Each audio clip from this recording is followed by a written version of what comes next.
화면 앞에 좀 띄워주시면 좋을 것 같습니다. 좀 전에 말씀 잘 해주셨는데, 일단 몇 개 이제 좀 정정해야 될 게 좀 있습니다. 한국회복적정의협회 이사장으로 있는 이재용 원장님은, 목사님은 아니고요. 메노나이트 교회를 이제 하고 있는 거, 다니고 있는 거고요.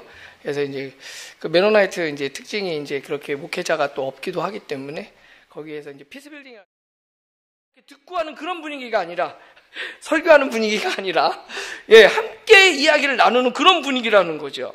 그리고 판단과 평가를 하지 않아요. 그렇구나라고 얘기하지, 판단하고, 야, 넌 그래서 그렇고, 어쩌고 하고, 판단과 평가를 하지 않습니다. 그런 공동체가 어떻게 되냐면, 가고 싶어지는 공동체가 되어지는 거죠.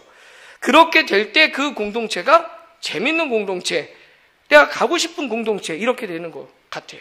그래서 그런 공동체를 그냥 한마디로 얘기하면 이해와 배려가 있는 공동체, 그리고 상호 존중이 되어지는 공동체, 그런 공동체가 정말 가고 싶은 공동체, 그리고 우리가 만들고 싶은 공동체가 아닌가라는 생각을 하는 거죠. 자, 그럼 어떤 공동체가 있습니다. 교회 공동체도 그렇고요, 가정도 그렇고요. 우리 가정이 건강하게 잘 유지가 돼, 우리 교회 공동체가 잘 유지가 돼, 어떤 문제가 생길 때마다 그 문제를 잘 해결하는 것도 하나의 방법이겠죠.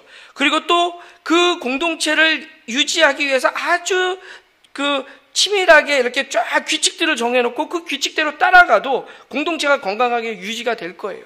그러나 그거보다도 그 공동체가 가고 싶은 공동체가 되고, 건강한 공동체가 되고, 즐겁고 재밌는 공동체, 안전하다고 느낄 수 있는 공동체가 되기 위해서는 문제가 발생했을 때 해결 잘하는 것도 그렇고, 행동 규범이 잘 갖춰진 것도 그렇지만, 더 중요한 거는 관계인 거죠. 너와 나의 관계가 어떻게 맺어졌느냐가 문제가 발생했을 때도 그 문제를 잘 풀어낼 수 있는 거고, 어떤 행동 규범이 없다 할지라도 서로 상호간에 존중하고 배려해 준다라고 얘기한다며 그런 관계로 맺어져 있다라면 그 공동체는 건강할 수밖에 없고 재밌는 공동체가 될 수밖에 없는 거죠. 그런 공동체를 성경에서 뭐라고 얘기하냐면 하나됨이라고 얘기해요. 하나됨. 성경에 하나됨이라는 말이 되게 많이 나오죠. 왜 그럴까요? 하나됨이라는 말이 무척 많이 나온단 말이죠. 하나 되라. 우리가 하나 된 것처럼 너희도 하나 되기를 원한다. 하나됨이라는 말이 무척 많이 나와요. 이 질문 아니에요. 그냥 제가 물어보고 대답할 거예요. 엄청나게 많이 나옵니다. 왜냐하면 중요하기 때문에 하나됨이라는 말이 많이 나오지만 어렵기 때문에, 안 되기 때문에 그래요. 아무리 중요해도 잘 되고 있으면 굳이 하나 되라는 이야기 하지 않습니다. 서로 사랑해라. 사랑하고 있으면 사랑하라는 얘기할 필요 없죠. 아주 중요하지만 뭐냐면 못하기 때문에, 어렵기 때문에 그래요. 하나됨이라는 게 강조된다라는 이야기는 뒤집어서 얘기하면 정말 쉽지 않다라는 거죠. 자, 그럼 그런 공동체가, 아까 제가 말씀드렸던 그런 좋은 공동체가 있습니다. 그런 공동체는 그런 갈등이 없을까요? 저는 자신 있게 얘기할 수 있습니다. 저는 저희 가정이 한국 가정 중에 아내가 있고, 그 다음에 이제 어머니가 이제 계신데, 아버님은 7년 전에 이제 소천하셨고, 어머니랑 같이 이렇게 지내고 있는데, 아침에, 저희가 아침을 되게 간단하게 먹거든요. 저는 보통 이제 누룽지를 먹거나 아니면은 그냥 국물가루 같은 거 이렇게 해가지고 그냥 한 잔 먹고 아침을 그렇게 가볍게 때우는데, 저희 아이들은 아침을 되게 잘 차려 먹어야 되는 스타일이에요. 근데 이제 그날 토요일이었었는데, 제가 이제 별로 먹고 싶지 않고, 그랬는데 이제 나가려고 하니까 이제 딸내미가, 아빠 그래도 계란 후라이도 하나 해 먹고 가야 되지 않아? 그러면서 이제 이 딸내미가 계란 후라이를 해준 거예요. 그래서 이제 계란 후라이를 이제 큰 녀석이 이제 하고, 그 다음에 둘째 것도 하고, 제 것도 하고, 아내 것도 했는데, 할머니를 안 물어본 거예요. 근데 저희 어머니가 계란을 안 드세요. 계란 후라이를 안 드세요.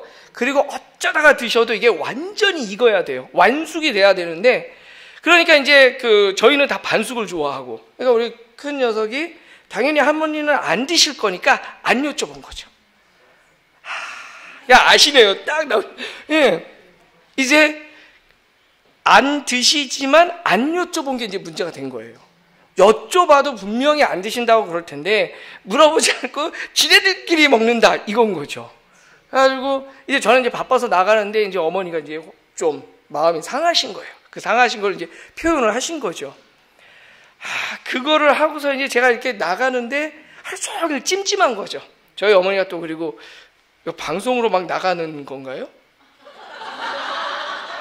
나가진 않는 거죠? 네. 저희 어머니가 성격이 세세요. 그래서 이거 들으면 안 되니까. 예, 어머니가 성격이 세시단 말이죠. 그래서 이제 하루 종일 우리 애들 또 그 어머니랑 또 이렇게 투닥투닥거리는 거 아닌가 뭐 이제 이런 마음이 이제 막 들었어요. 하루 종일 찜찜한 거예요. 불편한 거죠. 계란 후라이 하나 때문에 할머니도 드실 거예요라고 말 한마디 했으면 될 텐데 그걸 안 하는 바람에 하루 종일 이제 제가 너무 불안한 거예요. 어떻게 하겠어요? 이제 그걸 풀어드리고 이제 집에 가야 되잖아요. 그래서 집에 가는 길에 이제 전화해서 어머님 뭐 혹시 드시고 싶은 거 없으세요? 라고 이제 여쭤봤더니 됐다 그냥 와라 이제 이러시는 거죠. 그럴 때 이제 그거를 고지고대로 듣고 그냥 가면은 잘 안 풀려요. 그래서 이제 저희 어머니가 좋아하시는 찹쌀 도너츠를 사서 그것도 이제 많이 안 사고 딱 3개만 사가지고 이렇게 가가지고 어머니 이렇게 드세요라고 하면서 이제 그 어머니의 이제 마음을 막 만져드렸더니 이제 이렇게 싹 이렇게 풀린 거죠. 그러니까 계란 하나 때문에 하루 종일 그 마음이 불편했어요. 그러니까 제가 너무 불편한 거죠. 별거 아닌데. 진짜 별거 아닌 그 계란 후라이 하나 때문에 우리 아이가 말 한마디만 했었어도 할머니가 그러지 않았을 거고. 그래서 그날 하루는 제가 그렇게 불편하지 않고 잘 지낼 수 있었을 텐데 바로 이런 거지요. 그리고 교회에서도 보면 되게 재밌습니다. 제가 교회를 어렸을 때부터 다니다가 초등학교 6학년 때 다니다가 고등학교 2학년 때 교회를 박차고 나갔습니다. 그런 다음에 27살에 교회를 다시 들어왔어요. 박차고 나갔을 때 이제 여러 가지 이유가 있었는데 이미 구원받은 거 뭘 내가 교회를 다니냐. 구원받을 사람이니까 나중에 구원받을 거면 뭐 나중에라도 뭐 하나님이 때려서 구원받겠지. 막 이런 생각했어요.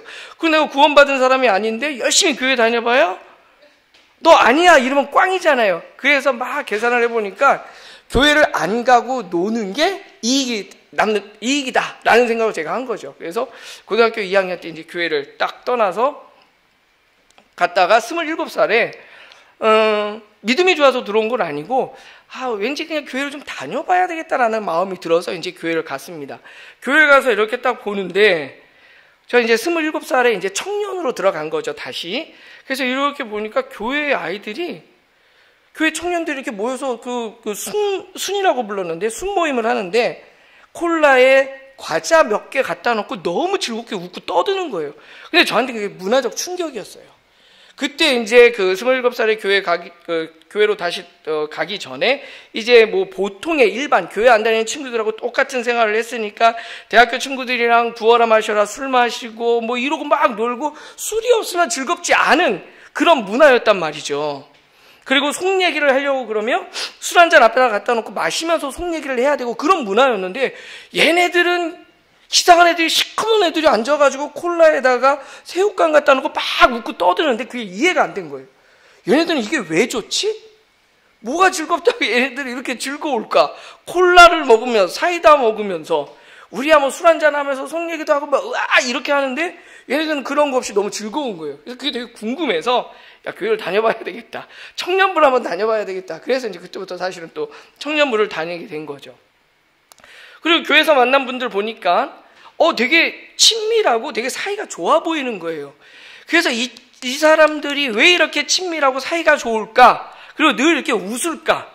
우리 광교산업교회 성도님처럼 이렇게 늘 웃을까 생각을 하면서 이제 여기에 정착을 해서 좀 알아봐야 되겠다.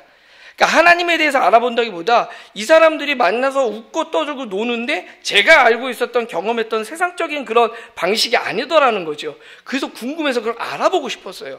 그래서 이제 매주 청년 예배를 나가기 시작을 했고 또 그리고 교회의 속성이 그렇더라고요.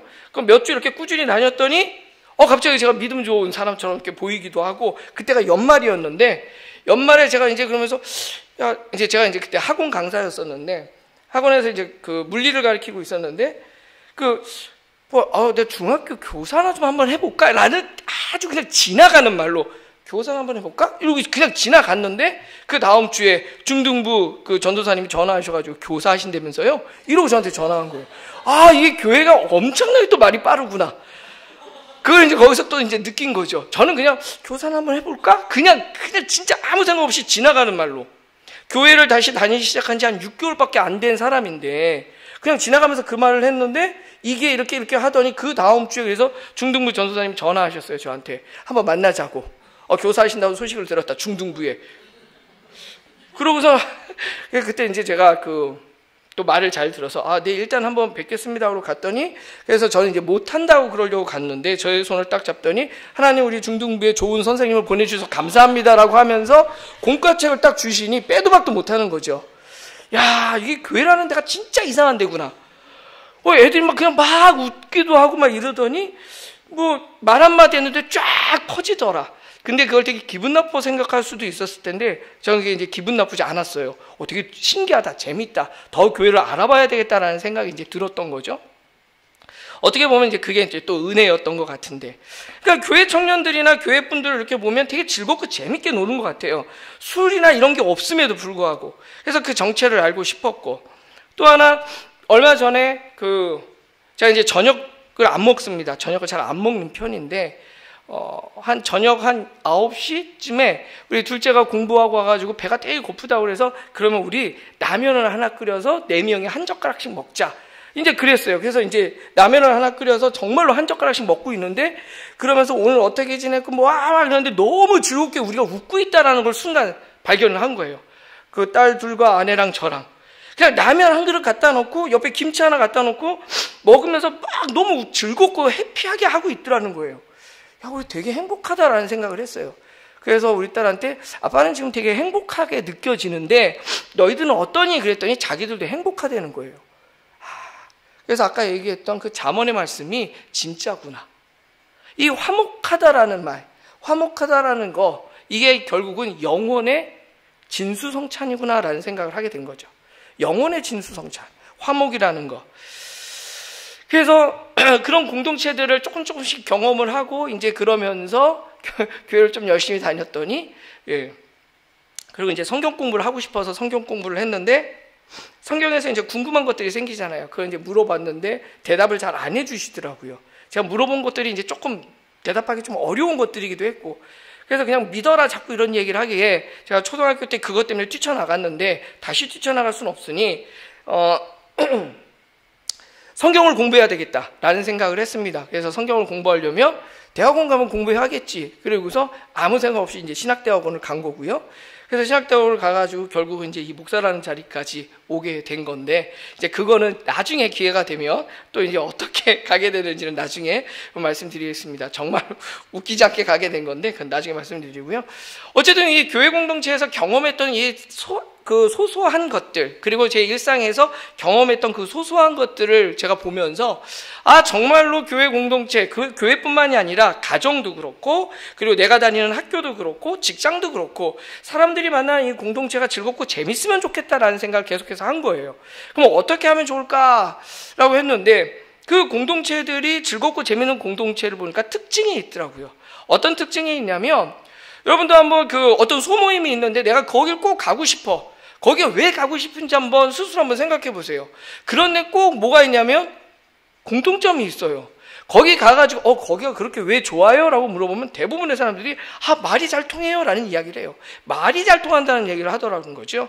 그럼 말이 왜 잘 통하나 이렇게 물어보면, 조금 더 이렇게 물어보게 되면 무슨 얘기를 하냐면 제 말을 잘 들어줍니다 라는 얘기를 해요. 그걸 우리가 되게 어려운 말로 경청이라고 그러잖아요. 경청. 그러니까 경청을 해주는 그 모임은 가고 싶은 거예요.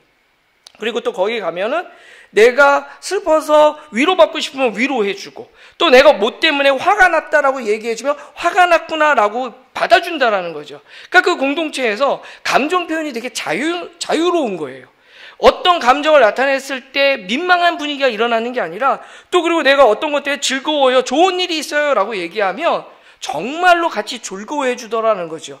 그런 공동체는 가고 싶은 거예요. 그러니까 뭐 경청해 주는데, 감정 표현을 했을 때 그것이 잘 받아줘 주는데, 그리고 누구 하나가 얘기하고 다른 사람 다 이렇게 듣고 하는 그런 분위기가 아니라, 설교하는 분위기가 아니라 함께 이야기를 나누는 그런 분위기라는 거죠. 그리고 판단과 평가를 하지 않아요. 그렇구나라고 얘기하지, 판단하고 야 넌 그래서 그렇고 어쩌고 하고 판단과 평가를 하지 않습니다. 그런 공동체가 어떻게 되냐면 가고 싶어지는 공동체가 되어지는 거죠. 그렇게 될 때 그 공동체가 재밌는 공동체, 내가 가고 싶은 공동체, 이렇게 되는 것 같아요.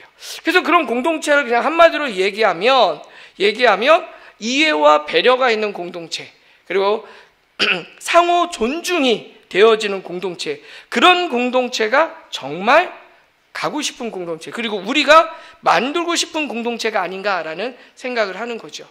자, 그럼 어떤 공동체가 있습니다. 교회 공동체도 그렇고요, 가정도 그렇고요. 우리 가정이 건강하게 잘 유지가 돼, 우리 교회 공동체가 잘 유지가 돼, 어떤 문제가 생길 때마다 그 문제를 잘 해결하는 것도 하나의 방법이겠죠. 그리고 또 그 공동체를 유지하기 위해서 아주 치밀하게 이렇게 쫙 규칙들을 정해놓고 그 규칙대로 따라가도 공동체가 건강하게 유지가 될 거예요. 그러나 그거보다도 그 공동체가 가고 싶은 공동체가 되고 건강한 공동체가 되고 즐겁고 재밌는 공동체, 안전하다고 느낄 수 있는 공동체가 되기 위해서는 문제가 발생했을 때 해결 잘하는 것도 그렇고 행동 규범이 잘 갖춰진 것도 그렇지만 더 중요한 거는 관계인 거죠. 너와 나의 관계가 어떻게 맺어졌느냐가 문제가 발생했을 때도 그 문제를 잘 풀어낼 수 있는 거고, 어떤 행동 규범이 없다 할지라도 서로 상호간에 존중하고 배려해 준다라고 얘기한다며 그런 관계로 맺어져 있다라면 그 공동체는 건강할 수밖에 없고 재밌는 공동체가 될 수밖에 없는 거죠. 그런 공동체를 성경에서 뭐라고 얘기하냐면 하나됨이라고 얘기해요. 하나됨. 성경에 하나됨이라는 말이 되게 많이 나오죠. 왜 그럴까요? 하나됨이라는 말이 무척 많이 나온단 말이죠. 하나 되라. 우리가 하나 된 것처럼 너희도 하나 되기를 원한다. 하나됨이라는 말이 무척 많이 나와요. 이 질문 아니에요. 그냥 제가 물어보고 대답할 거예요. 엄청나게 많이 나옵니다. 왜냐하면 중요하기 때문에 하나됨이라는 말이 많이 나오지만 어렵기 때문에, 안 되기 때문에 그래요. 아무리 중요해도 잘 되고 있으면 굳이 하나 되라는 이야기 하지 않습니다. 서로 사랑해라, 사랑하고 있으면 사랑하라는 얘기할 필요 없죠. 아주 중요하지만 뭐냐면 못하기 때문에, 어렵기 때문에 그래요. 하나됨이라는 게 강조된다라는 이야기는 뒤집어서 얘기하면 정말 쉽지 않다라는 거죠. 자, 그럼 그런 공동체가 아까 제가 말씀드렸던 그런 좋은 공동체가 있습니다. 그런 공동체는 그런 갈등이 없을까요? 저는 자신 있게 얘기할 수 있습니다. 저는 저희 가정이 한국 가정 중에 상위 3% 안에 드는 가정이다라고 저는 그렇게 얘기해요. 우리 딸들한테도 얘기하고 다른 데서도 막 이렇게 얘기합니다. 사실은 나머지 가정을 잘 몰라요. 그래서 상위 3%, 1%는 너무 과한 것 같아서 3% 이렇게 얘기하는데, 그만큼 관계가 좋고 사이가 되게 좋다고 그렇게 얘기를 해요. 올해 대학교 1학년 들어가는 이제 첫째 딸이 있는데 그 녀석하고 지금도 길거리 가면 손잡고 다니고요. 지금도 그 녀석이 저한테 뽀뽀도 해줍니다. 뽀뽀도 해주고, 그 고등학교 1학년 되는 둘째 딸 역시도 지금도 어디 나가면 꼭 끌어안고 다녀요. 그래서 그 친구들이 가끔 제 딸내미들이 아빠 나랑 이렇게 다닐 수 있는 게 얼마나 행복한 건지 알아? 내 친구들은 전혀 안 그래 막 이래요. 그래서 아니 왜 안 그래? 당연히 다 아빠랑 딸도 이렇게 사이 좋아야 되는 거 아니야? 그럼 아니라고 막 이야기를 해요. 저도 많은 사람들을 만나볼 때 우리 주변에서 저랑 딸이 되게 사이 좋다라고 그렇게 인정을 다 해줍니다. 정말로 모범적이다라고 얘기할 정도로. 그러면 갈등이 없을까요? 있어요. 여기 오기 전까지도 갈등이 한 번 있었습니다. 그래가지고 제가 나 오늘 광주 산울교회 가야 되는데 제가 오늘 면도도 했거든요. 이렇게 수염을 좀 길렀었어요. 그래가지고 이렇게 갈까 그랬더니 아내가 그게 뭐야 너무 지저분하잖아. 아침에 어저께 그러더라고요. 그래서 이문식 목사님도 있어. 제가 그랬거든요. 그랬더니 이제 저희 아내도 아는데 목사님이야.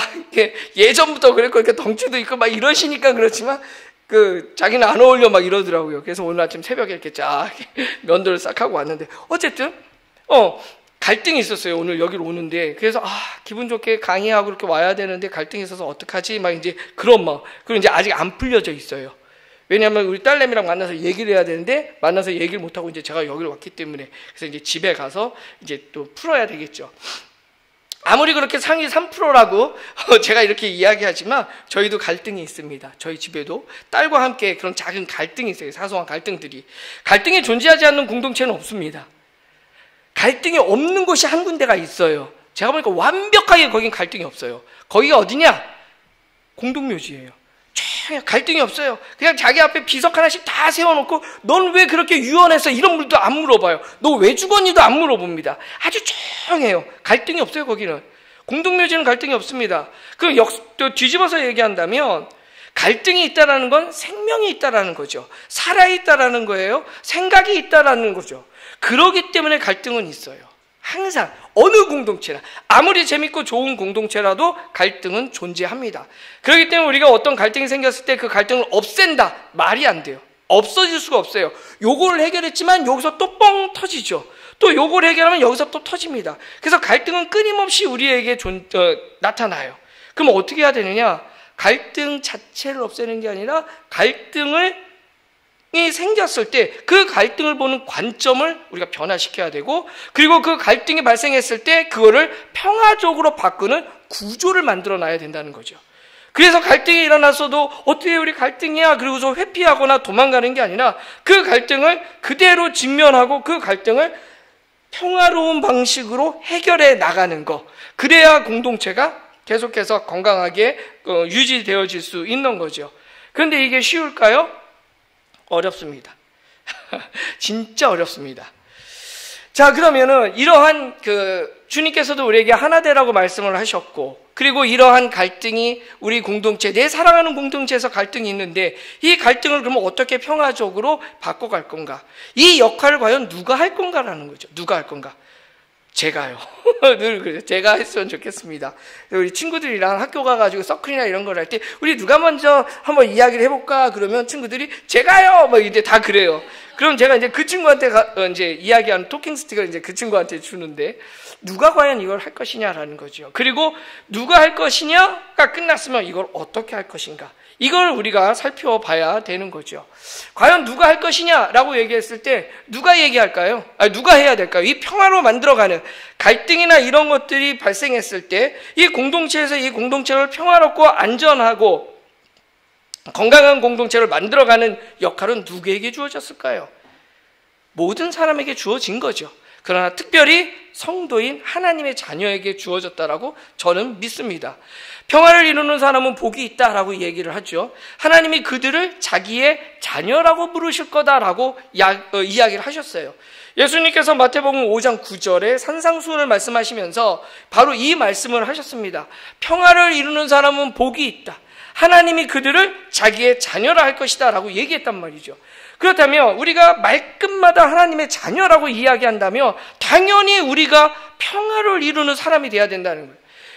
그런 사람을 하나님의 자녀다라고 부르신다고 얘기했기 때문에, 그렇다면 성도는 하나님의 자녀인 거죠.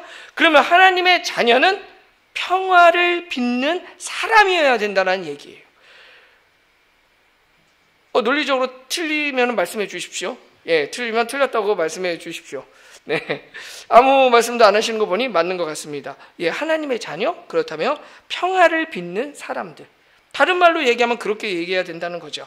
자, 그래서 이제 그 질문이지만 대답 안 하셔도 된다고 말씀드렸고요. 자, 한번 여쭤보겠습니다. 아이가 잘못했습니다. 우리 집에 아이가 잘못을 했어요. 그럼 어떻게 해야 되죠? 네, 그리고 남편이 아내가 잘못했습니다. 어떻게 해야 되죠? 학생이 학교에서 뭔가 잘못을 했어요. 그럼 어떻게 해야 되죠? 라고 얘기할 때 그 화면 나오면 안 될까요? 네, 화면이 좀 나오면 좋을 것 같습니다. 여기가 아니고 좀 넘어가야 되는데 요 앞입니다. 요거보다 앞에 네, 앞에 네, 요거 다음 네, 그 다음 하나 더 네네네네. 자, 잘못하면 어떻게 됩니까? 라고 제가 물어봤어요. 실제로 우리 그 친구들이 중학교, 고등학교 친구들이 대답한 겁니다. 잘못하면 어떻게 돼? 그랬더니 혼나죠. 벌 받아요. 맞아요. 이런 친구도 있었는데 맞아요를 쓰기엔 조금 그래서 그냥 벌 받는다라고 바꿨습니다. 그 다음에 두 번째, 사랑의 대화를 한다고 얘기해요. 사랑의 대화는 정말로 사랑의 대화가 아니라 잘못한 친구를 한쪽 다른 교실로 불러서 사랑의 대화라는 이름으로 취조를 하는 거죠. 네가 그랬지. 너 그래서 어떡할래? 이제 이런 취조를 하는데 이거의 명칭이 사랑의 대화예요. 그래서 그 친구들은 잘못하면 어떻게 되죠? 그러면 사랑의 대화를 해요. 그러면 야, 니네 좋겠네. 그랬더니 와! 뭐 이제 이런 소리를 하죠. 사랑의 대화를 한대요. 그 다음에 손절한다는 표현을 씁니다. 그냥 관계를 끌어버린다는 거예요. 제일 안타까운 건 이제 상관없다는 거예요. 잘못하는 뭐든 쟤는 쟤고 나는 나야. 직접적으로 나한테 피해만 없으면 난 상관없어. 이렇게 나오는 거예요. 이런 친구들 아주 많습니다. 자, 잘못을 하면 이렇게 된다고 얘기를 해요. 잘못을 하면. 우리 성도님들도 대부분 이렇게 생각하지 않습니까? 아까 잘못을 하면 어떻게 돼요? 그랬을 때 아마 속으로 혼나지, 감히 어디서, 이렇게 생각하실 수도 있어요. 우리 애가 일단 밥 안 줘. 이거부터 시작해서 뭐 용돈도 끊어. 뭐 이제 이렇게 될 거예요. 이게 우리가 가지고 있는 갈등이 벌어졌을 때 보는 관점이에요. 지금까지 우리가 가지고 있는 거, 아주 뼛속까지 깊게 있는 그 관점이 이겁니다. 잘못을 하면 혼나, 잘못을 하면 처벌받아. 이게 우리가 갖고 있는 관점이에요. 그런데 회복적 정의에서 이야기하는 관점은 다르죠. 회복적 정의에서 이야기하는 건 잘못을 하면 이렇게 됩니다. 누군가 불편해지고 피해가 생긴다라는 거예요. 그러니까 회복적 정의를 설명해 주세요. 그러면은 한 10분 정도 시간 주시겠습니까? 쭉 설명하기. 이게 회복적 정의를 한마디로 얘기하기가 되게 어려워요. 하나님에 대해서 설명해 주세요. 그러면 하나님은 사랑입니다. 이렇게 얘기한 다음에 그 다음에 시간 되면 나중에 더 얘기하죠. 이러면 되는데 회복적 정의를 설명해 주세요. 그러면 딱 난감해요. 뭐라고 설명해야 될지. 그런데 회복적 정의가 뭡니까? 라고 얘기할 때 제가 가장 편하게 얘기하는 말이 이거예요. 잘못을 하면 어떻게 돼요? 그러면 혼나죠. 그게 아니라 회복적 정의는 이렇게 봅니다. 갈등이나 어떤 사안이 생겼을 때 우리는 이런 관점으로 봅니다. 누군가 불편해지고 피해가 생깁니다. 잘못을 하면, 갈등이 생기면 불편해지고 피해가 생기고 영향을 받습니다. 라는 거예요. 그렇게 우리가 관점을 바꿔보자 라는 거죠. 자, 그러면 어떤 갈등이 생깁니다. 그 갈등에는 이해 당사자 일단 둘이 있겠죠? 그럼 이 둘로만 끝나는 게 아니에요. 앞에 맨 처음에 말씀드렸지만 계란 후라이를 안 해준 친구는 누굽니까? 제 딸이에요. 그것 때문에 속상한 건 누구죠?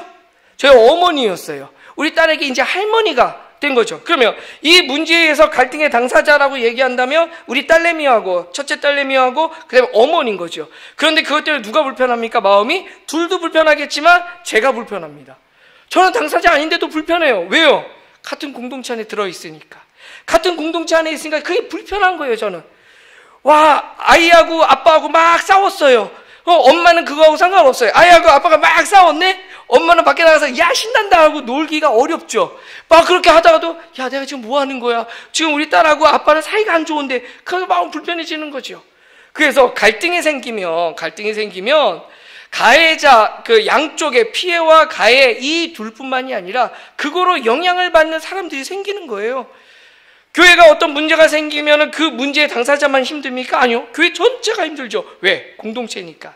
그래서 회복적 정의는 또 하나 특징이 뭐냐면 모든 갈등 상황을 뭐로 보냐면 공동체적으로 접근해요. 둘만의 문제가 아니라 그 문제로 인하여 영향을 받은 모든 사람. 그래서 교실에서 두 친구가 싸웠습니다. 두 친구가 싸우면 그 싸운 것 때문에 반 아이들도 영향받죠. 선생님도 영향받아요. 더 넓게면은 그 학년 전체가 영향을 받을 수도 있어요. 정도에 따라서 그래서 그 문제를 해결하기 위해서 당사자뿐만 아니라 학년 전체가 모여서 이야기를 나눌 수도 있죠. 어쨌든 회복적 정의에서 이야기하는 바는 갈등의 당사자의 범위가 훨씬 넓더라. 어디까지? 공동체적 영향까지. 감사합니다. 그 공동체, 그 영향을 받는 모든 집단, 그 공동체라고 우리가 이야기할 수 있는데 거기까지 이제 그 영향이 우리가 이제 염두에 두는 거죠. 그게 바로 회복적 정의예요. 자, 그러면은 응보적 정의다라고 이야기하는 건 그러면 뭐냐? 아까 좀 전에 얘기했던 거 그겁니다. 잘못을 했더니 혼나요라고 생각하는 게 응보적 정의라는 거예요. 아, 잘못하면 처벌을 받아서 그 죄를 씻어야 된다라는 거죠. 이게 응보적 정의입니다. 자, 그러면 처벌의 목적은 뭘까요? 한번 여쭤보고 싶습니다. 처벌의 목적은 뭘까요? 너 한번 죽어봐라 이게 아니잖아요. 너 한번 당해봐라 이게 아니라 이거를 통해서 네가 제대로 반성하고 다시는 그러지 마. 변화를 요구하는 거죠. 변화. 처벌의 목적은 변화예요. 그 처벌 자체가 목적이 아니라는 거죠. 어떤 부모님이 아이를 혼내면서 학교에서 깜지를 써. 그래서 막 이제 벌로 막 깜지를 썼어요. 요즘 깜지도 안 쓰지만 깜지를 막 씁니다. 그거 보면서 흐뭇해 하시는 분은 없을 거예요. 그러면 그건 아마 좀 문제가 있습니다. 이상한 분이에요. 그 깜지 쓰고 막 그런 거 보고 좋아하면. 처벌의 목적은 뭐냐면 변화입니다. 다시는 그러지 않고 이 친구가 성숙해지고 성장해서 변화가 되면 좋겠다라는 거죠. 자, 그러면 이렇게 벌을 주는 것만으로 그러면 그 처벌을 해주는 거로 인해 처벌의 목적이 변화인데 그렇다면은 이 처벌을 통해서 그 목적인 변화를 갖고 올 수 있을까라고 봤을 때 이게 쉽지 않더라는 거죠. 벌을 주는 거로 인해서 피해자가 가장 중요한 건 피해자가 회복이 됩니까? 어떤 친구가 학교에서 담배를 폈습니다. 담배를 이렇게 피다가 걸렸어요. 그래서 이제 학칙에 의해서 이 친구가 그 학폭이나 선도위원회에 갔습니다. 그래서 이 친구가 화장실 청소로 벌이 정해졌어요. 자, 그러면 한번 물어보고 싶어요. 담배를 펴서 누가 피해를 입은 거죠? 한 번도 그렇게 생각을 안 해봤기 때문에 우리가 대답을 못해요. 담배를 피우면 그 학칙의 위반이지. 학칙의 위반인데 그래서 그러면 어떤 피해가 생긴 거지? 뭐 다양할 수 있습니다. 교칙의 그 권위도 무너졌고 아이가 건강도 나빠질 거고 뭐 여러 가지가 있을 거예요. 예. 그래서 근데 그 친구가 중요한 건 그 친구가 화장실 청소를 일주일 합니다. 그러면 그 피해가 회복이 됩니까? 피해하고 전혀 상관이 없는 거죠. 그 피해하고 전혀 상관없는 화장실 청소를 하는 거예요. 예. 그리고 가해자가 피해자의 고통을 마주할 수 있는 어떤 그 갈등이 생겼을 때, 그러면 가해자를 벌을 주는 거로, 그러면 이 벌 주는 거로, 그럼 가해자는 정말로 아주, 내가 진짜 잘못했구나라는 걸 느낄까요? 제가 그 중고등학교 다닐 때, 이제 저는 여자 선생님이 전혀 없는 그런 고등학교를 다녔습니다. 옛날에 이제 그런 학교들이 많았죠. 남자 고등학교였는데, 그 졸업한 지 한참 됐으니까 밝혀도 됩니다. 양정 중고등학교를 다녔어요. 양정 중고등학교를 다녔는데, 거기는 중고등학교 다 합쳐서 여자 선생님이 단 한 명도 없습니다. 양호 할머니만 계셨어요.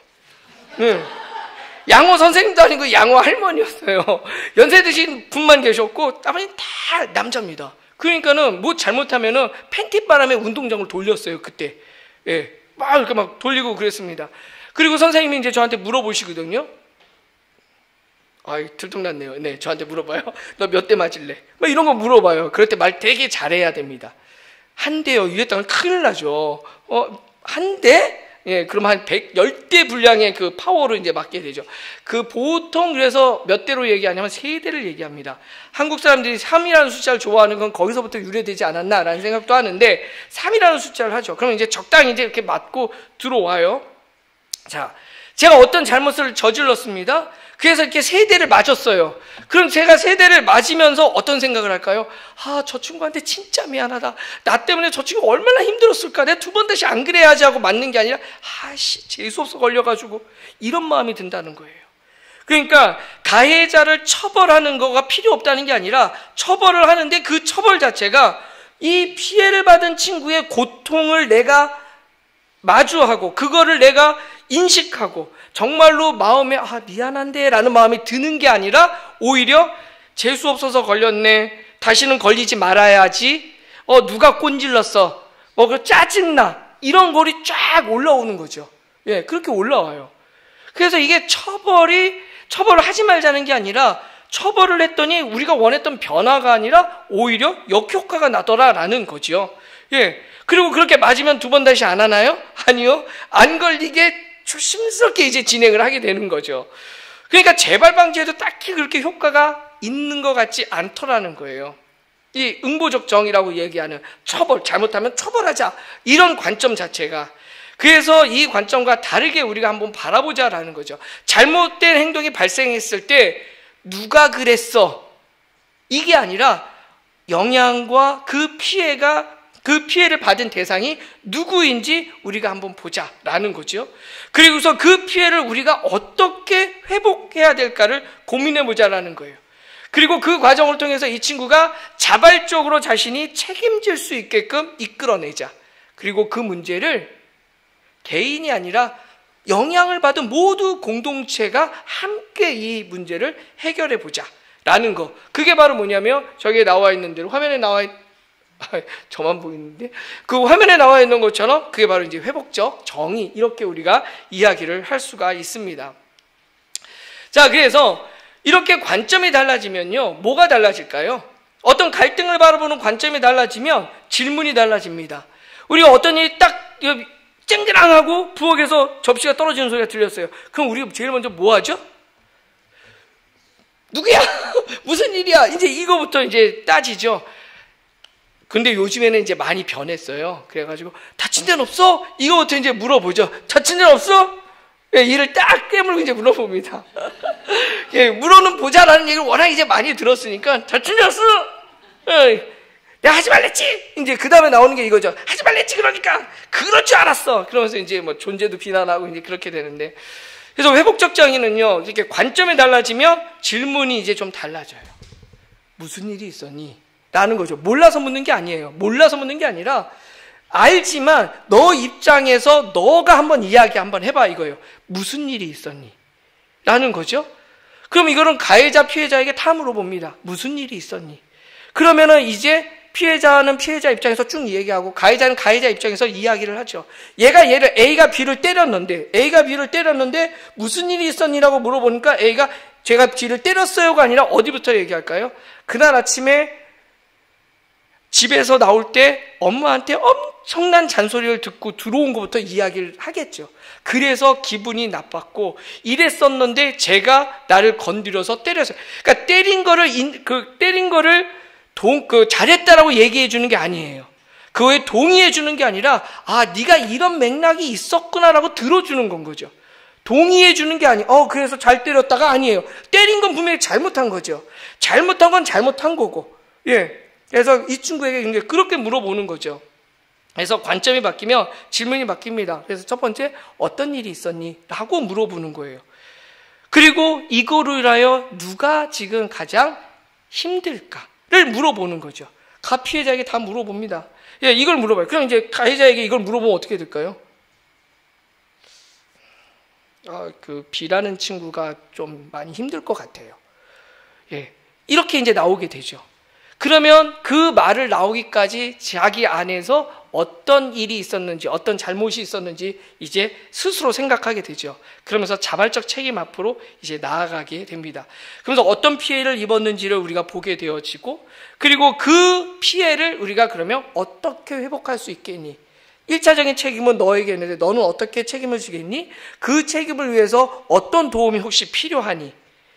이런 것들로 이제 물어보게 되어지는 거죠. 그래서 관점이 바뀌면 질문이 바뀝니다. 이거 우리가 회복적 질문이다라고 이야기하는데, 그래서 질문이 바뀌면요, 아이의 대답이 달라지죠. 갈등의 당사자들의 대답이 달라집니다. 그러면 관계가 달라지게 되는 거죠.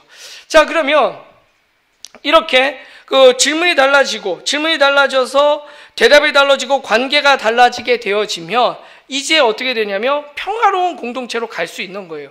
갈등이 생겼을 때 그 갈등을 그냥 무시하거나 갈등을 도망가고 회피하거나가 아니라 그 갈등 앞에 이렇게 회복적 질문으로 다가가서 물어보면서 함께 이 책임을, 이 영향과 피해를 회복하는 이 과정을 통해서 공동체가 더더욱 탄탄해질 수 있는 거죠. 그래서 평화로운 공동체가 될 수 있습니다. 가정이든 또는 교회든 직장이든 학교이든. 그러면 이런 평화로운 공동체를, 회복적 정의를 통해서 평화로운 공동체를 만들어 가고 싶은데, 그럼 첫 번째 뭐냐? 잘 듣자라는 거죠. 잘 들어야 돼요. 일단은 공감적 경청. 그러니까 이게 동의하는 게 아니에요. 제가 이래서 제가 때렸어요. 잘 때렸다. 이게 아니라 그랬었구나 라고 우리가 공감을 하면서 경청해 주는 거죠. 들어주는 거. 그리고 또 뭐합니까? 그리고 나서 그걸로 끝나는 게 아니라 질문, 아까 회복적 질문을 통해서 어떤 일이 있었는지를 이야기하고, 그거로 인하여 가장 힘들 사람이 누구인지 생각해 보고, 그거를 우리가 어떻게 하면 회복할 수 있을까를 물어보고, 그리고 앞으로 어떤 관계로 지낼 수 있을까를 또 물어보고, 이렇게 하는 거죠. 그래서 회복적 질문을 통하여 묻고 듣게 되어지는 거죠. 그러기 위해서 어떻게 하자? 둘러앉아서 이야기하자. 그래서 이렇게 구조로 만들어 놓은 가장 간단한 게 바로 뭐냐면 서클이라는 구조예요. 서클. 그래서 둥그렇게 앉아서 이야기를 나누는 거. 자, 이 과정 자체들이 쉽지 않습니다. 아주 어렵죠. 그래서 평화로 가는 길은 사실 없어요. 평화가 곧 길이 되어지는 거죠. 이런 과정들이. 자, 창세기 2장 17절에 보면 이런 말이 나옵니다. 선과 악을 알게 하는 나무의 열매만은 먹으면 안 된다. 먹는 날에는 너는 반드시 죽는다. 라고 창세기 2장 17절에 이야기를 하게 됩니다. 죽었나요? 죽었나요? 죽었죠. 물론 이렇게 움직이고 있지만 죽었죠. 그때 여기서 죽는다는 게 결국은 하나님과의 관계가 깨어지는 거죠. 하나님과의 관계가 깨어졌더니 어떻습니까? 그동안에 이렇게 홀딱 벗고도 하나님하고 막 이렇게 놀았는데 어느 순간 부끄러워지면 아이 부끄러워, 그리고 숨어버리잖아요. 관계가 깨졌기 때문에 부끄러워지기 시작을 한 거였죠. 그래서 먹는 날에는 너는 반드시 죽는다라고 얘기했는데 정말로 죽은 거예요. 관계가 깨진 거예요. 하나님으로부터의 관계가 깨진 거죠. 그럴 때 하나님이 다가와서 우리에게 질문을 던지셨어요. 결국은 하나님과의 약속을 어기고 우리가 선악을 알게 하는 나무의 실과를 먹음으로 인해서 우리가 낙원에서 쫓겨났는데, 쫓겨나기 전에 하나님께서 이렇게 질문하셨어요. 네가 그랬지. 너 몇 대 맞을래? 이렇게 물어본 게 아니에요. 하나님이 너가 어디에 있느냐? 아담아, 너가 어디에 있느냐라고 아담을 찾으셨어요. 이건 결국 무슨 일이 있었니? 라고 물어보시는 거죠. 하나님께서 친히 찾아오셔서 이걸 물어보셨어요. 그리고 그걸 누가 너에게 알려줬느냐라고 또 물어보십니다. 그리고 마지막에 너가 그걸 먹었니? 라고 물어보시는 거죠. 이렇게 우리에게 질문을 던지셨어요. 근데 끝까지 부인하고 하나님 때문에 그런 거잖아요. 결국은 그렇게 얘기했죠. 그리고서는 이제 낙원에서 쫓겨나게 된 거예요. 그러면서 하나님과의 그 관계가 홀딱 벗고 있어도, 나체로 있어도 전혀 부끄럽지 않았던 그 관계가, 벗고 있어도 부끄럽지 않은 서로의 관계가 다 깨져서 이제는 가리기 시작을 한 거죠. 어두운 데 들어가서 하나님의 낯을 피해서 숨어버리게 된 거고, 이때 하나님이 우리에게 이런 질문을 하셨는데, 이때 우리가 잘 대답했으면 지금도 참 좋았을 텐데 라는 생각을 합니다.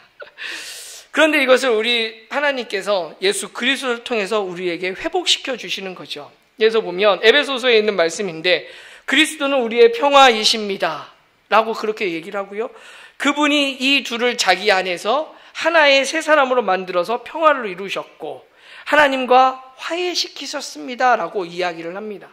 그리고 마지막에 이렇게 얘기를 하죠. 이방 사람과 유대 사람 양쪽 모두 그리스도를 통하여 한 성령 안에서 아버지께 나아가게 되었습니다. 깨어졌던 그 관계가 예수 그리스도로 말미암아 다시 회복됐다라는 그 이야기죠.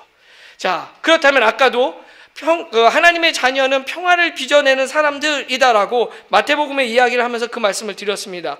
고린도 후서 5장에 있는 말씀인데요. 누구든지 그리스도 안에 있으면 그는 새로운 피조물입니다. 옛것은 지나갔습니다. 보십시오, 새것이 되었습니다. 이 모든 것은 하나님께서 났습니다. 하나님께서는 그리스도를 내세우셔서 우리를 자기와 화해하게 하시고 또 우리에게 화해의 직분을 맡겨주셨습니다. 그렇게 이야기를 해요, 바울이. 우리는 화해의 직분을 받은 사람인 거죠. 그럼 우리 아까 맨 처음에 질문했었던 거 있었죠? 이 일을 누가 할 것이냐? 우리가 해야죠. 이 일을 안 하면, 좀 과하게 얘기하면 불신자인 거죠. 네. 그 불신자도 다시 믿기 시작하면 됩니다.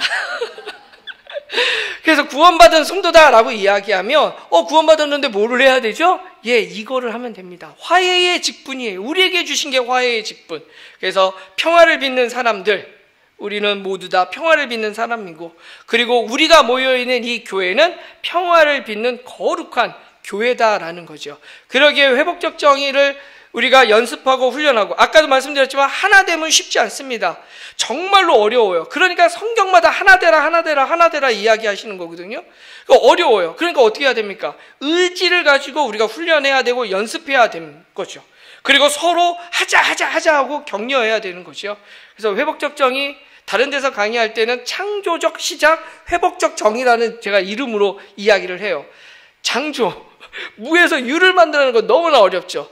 창조하는 만큼 어려운 게 바로 이 화해의 직분, 회복적 정의, 공동체와 그 모든 거에서 평화를 만들어내는 그 길이 쉽지 않다라는 거. 그러나 우리가 그 길로 부름받은 사람이라는 거, 존재라는 거, 우리가 이걸 좀 기억을 했으면 좋겠습니다. 자, 그러면 이제 회복적 정의에 대해서 이야기는 여기서 마무리를 좀 하도록 하고요. 회복적 정의 저 교회 또는 우리 동네에서 어떻게 얘기했는지 그 이야기를 조금 하려고 하는데, 이 이 화면이 계속 나오게 할 수는 없나요? 계속 나오나요? 네네. 그 회복적 정의 곱하기 가로 열고 어울림교회 더하기 우리 동네 이건데요. 이렇게 그 수학에서 이렇게 하듯이 계산해 보면 회복적 교회, 그 다음에 회복적 동네 이렇게 우리가 이야기할 수 있을 것 같습니다. 자, 회복적 정의 그렇게 이야기를 하면요. 자, 이제 회복적 정의를 만나고 그리고 어떻게 동네에서 그리고 교회에서 함께 해왔는지 간단하게 말씀을 좀 드리도록 하겠습니다. 제가 회복적 정의와 상관없이 먼저는 학교를 제가 이제 학교 가서 봉사 같은 걸로 했습니다. 제가 어렸을 때부터 로망이 뭐가 있었냐면 녹색을 하는 게 그 로망이었어요. 녹색 어머니회 들어가는 게 제 로망이었습니다. 다른 집 어머니들은 다 와서 하는데 저는 학교가 멀어가지고 어머니가 한 번도 안 했어요. 그래서 나는 나중에 저거 녹색 남자지만 우리 애가 학교 가면 난 꼭 해야지라는 게 로망으로 있었고, 그래서 우리 아이가 초등학교 1학년 들어가자마자 녹색에 신청을 했습니다. 그래서 녹색 아버지가 됐습니다. 지금 이제 녹색이 거의 없어요. 지금은 다 이제 그 실버 어르신들이 와서 이렇게 해주기 때문에 녹색이 없는데, 전국에서 가장 강력한 조직 중에 하나가 녹색이더라고요. 몰랐는데. 어쨌든 녹색 아버지를 했습니다. 그리고 학교를 좀 알아야 되겠다라는 생각을 했어요. 우리 애가 다니는 학교니까 학교가 도대체 어떻게 돌아가고 그 구조가 어떻게 되는지 궁금해서 회복적 정의와 전혀 상관없이 저는 학교를 먼저 찾아갔어요. 그래가지고 그 녹색도 했고, 또 그리고 그 총회에 연초에 하는 그 3월달 총회에 학부모 총회에 가면 안 된다는 사실을 몰라서 갔습니다. 네, 갔어요. 갔더니 전 아빠들 다 와 있을 줄 알았더니 아빠가 저 포함해서 그 당시 3명 와 있었어요. 전교에서. 그게 눈에 확 띄잖아요. 저 아빠들은 뭐지? 막 이러면서 한가 보지? 막 이러면서 이렇게 바라보는 그런 눈초리 있고. 그러고서 이제 교실로 이제 갔습니다. 교실에 가가지고 좀 주저주저 하다가 이거 또 가면 나 혼자 있는 거 아니야? 막 이제 좀 주저주저 하다가 교실을 딱 갔더니 저밖에 없었어요. 진짜 남자가. 그래서 제가 문을 드르륵 열고 딱 들어갔더니 저를 일제히 다 보더니 아버님이 하시면 되겠네요. 이러면 뭘요? 그랬더니 뭐 반대표나 이런 거 아버님이 하시면 되겠네요. 그러더라고요. 그래서 그거 절대로 안 합니다. 저는 녹색을 할 겁니다.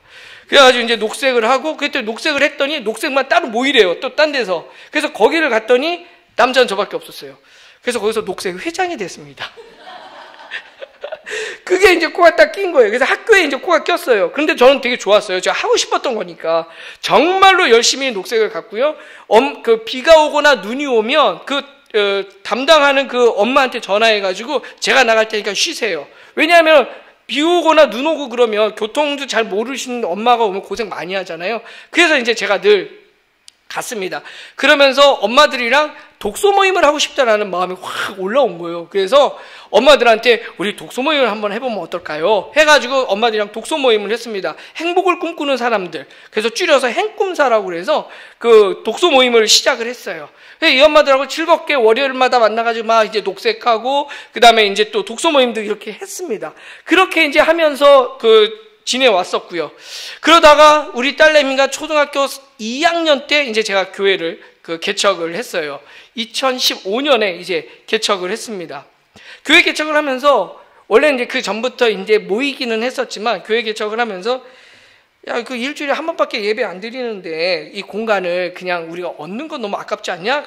그런데 이제 그 청년 둘과 저하고 아내하고 애 둘 해서 이제 6명이 이제 개척을 하면서 그래도 공간이 있어야 되지 않겠냐고 이제 청년이 그러더라고요. 그래서 그래? 그럼 뭐 하나 만들자 해가지고 이제 그냥 공간을 하나 만들었어요. 아무 생각 없이. 거기에 인테리어가 들어가야 되고 집기가 들어가야 돼. 이거 전혀 생각 안 하고 공간만 있으면 되지, 네모난 거. 이렇게 생각을 하고 했습니다. 근데 이 공간을 어떻게 할까 하다가 일주일 내내 비워두는 게 너무 아깝잖아요. 그래서 이거를 도서관으로 만들었어요. 그냥 애당초. 뭐 십자가니 뭐 이런 거 전혀 없이 그냥 도서관으로 만들었고, 도서관에 우리가 주일날 예배 드린다라는 컨셉으로 이렇게 갔습니다. 그러니까 도서관을 딱 열어놨더니 할 게 없잖아요. 그래서 이제 그때 교회를 시작하면서 사실 이제 회복적 정의를 그 녹색 아버지 활동을 하고 이렇게 하면서 학부모의 분들과 알면서 우리 뭐 학부모 교육을 하자. 그런데 그때 회복적 정의라는 걸 한번 해봅시다라는 이야기가 있었어요. 그래서 저 아무것도 모르니까 정의를 회복해? 어쨌든 그거 해봅시다. 이제 이렇게 돼서 그걸 했는데, 그때 이제 제가 그거를 듣고 이건 복음이다. 이건 교회가 해야 된다라고 생각을 하고 마음속에 계속 갖고 있었어요. 부목사였기 때문에 교회 가가지고 이런 걸 할 수는 없었고, 청년들한테도 얘기했지만 청년들 역시도 응보적정에 꽉 잡혀있기 때문에 나쁜 놈 때려잡아야죠, 하나님도 심판하시는데 막 이제 이렇게 나오니까. 그래서 이렇게 가슴에 있다가 내가 교회를 혹 개척하게 되면 이 회복적 정의를 좀 해야 되겠다라는 생각을 그때 이제 가지고 있었고요. 그러면서 교회를 이제 개척을 하고 도서관을 만들었고, 그 도서관에서 이제 도서관 이름으로, 도서관이 있으면 좋았던 게 이렇게 공모 사업 같은 걸 지원할 수가 있었습니다. 그래서 도서관을 통해서 공모 사업을 지원을 해서 강사비를 확보를 하고, 그거를 이제 회복적 정의를 저도 모르니까 저도 듣고 동네 사람들한테 막 광고해가지고 오라고 해서 듣고, 이런 과정들을 이제 쭉 진행을 했었죠.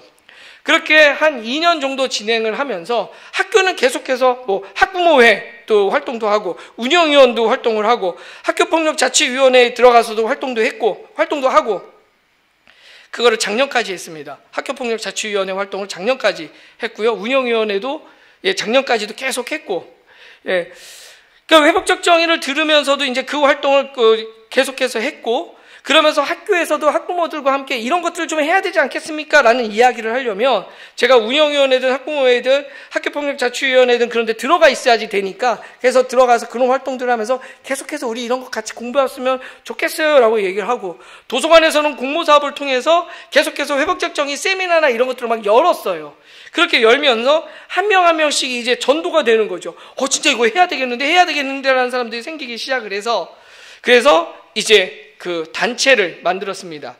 2017년에 단체를 만들었어요. 그 단체의 이름이 뭐냐면 피스빌딩 센터입니다. 남양주에 있는 그 건물 이름하고 똑같아요. 그 피스빌딩 센터라고 만들어서 그거를 통해서 지역에 이제 계속해서 세미나를 열고 워크숍을 진행을 하고 이제 막 이렇게 했죠. 교회에서도 그때 이제 교회에 이제 처음에 시작했던 그 청년 둘, 지금 뭐 이제 그 여자 남자였는데 둘이 결혼하고 이제 집사입니다. 지금 이제 교회 운영위원장이 되어 있는데, 이 두 친구들한테도 야, 니네도 회복적 정의 좀 해보라 이제 계속해서 얘기를 했는데 안 했어요. 계속 그 사석에서는 형이라고 부르는데, 형님 형 제가 아직 그거 할 시간이 안 돼요 막 이제 막 이러고 그랬는데, 지금은 이제 재작년부터 이 두 친구가 하고 있어요. 그래서 실제로 활동도 나가고 있고, 이제 그렇게 하면서 교회에 이제 사람들이 이렇게 점점 많아지는데, 일단 그 두 친구한테 얘기를 했고, 교회에다가도 저희는 이제 그 부활절하고 성탄절, 그리고 저희 이제 추수감사절이 없기 때문에 오순절, 그러니까 성령 강림절기를 지키면서 성령 강림절에 저희는 이제 사경회를 해요. 그때 이제 그 한 3, 4년이 지나고 나서 회복적 정의가 어느 정도 저한테도 좀 이해가 됐고, 그래서 사경회를 요번에는 강사가 아니라 내가 하겠다. 그래가지고 3주 동안 교회 식구들한테 이 회복적 정의를 쫙 이야기를 했죠.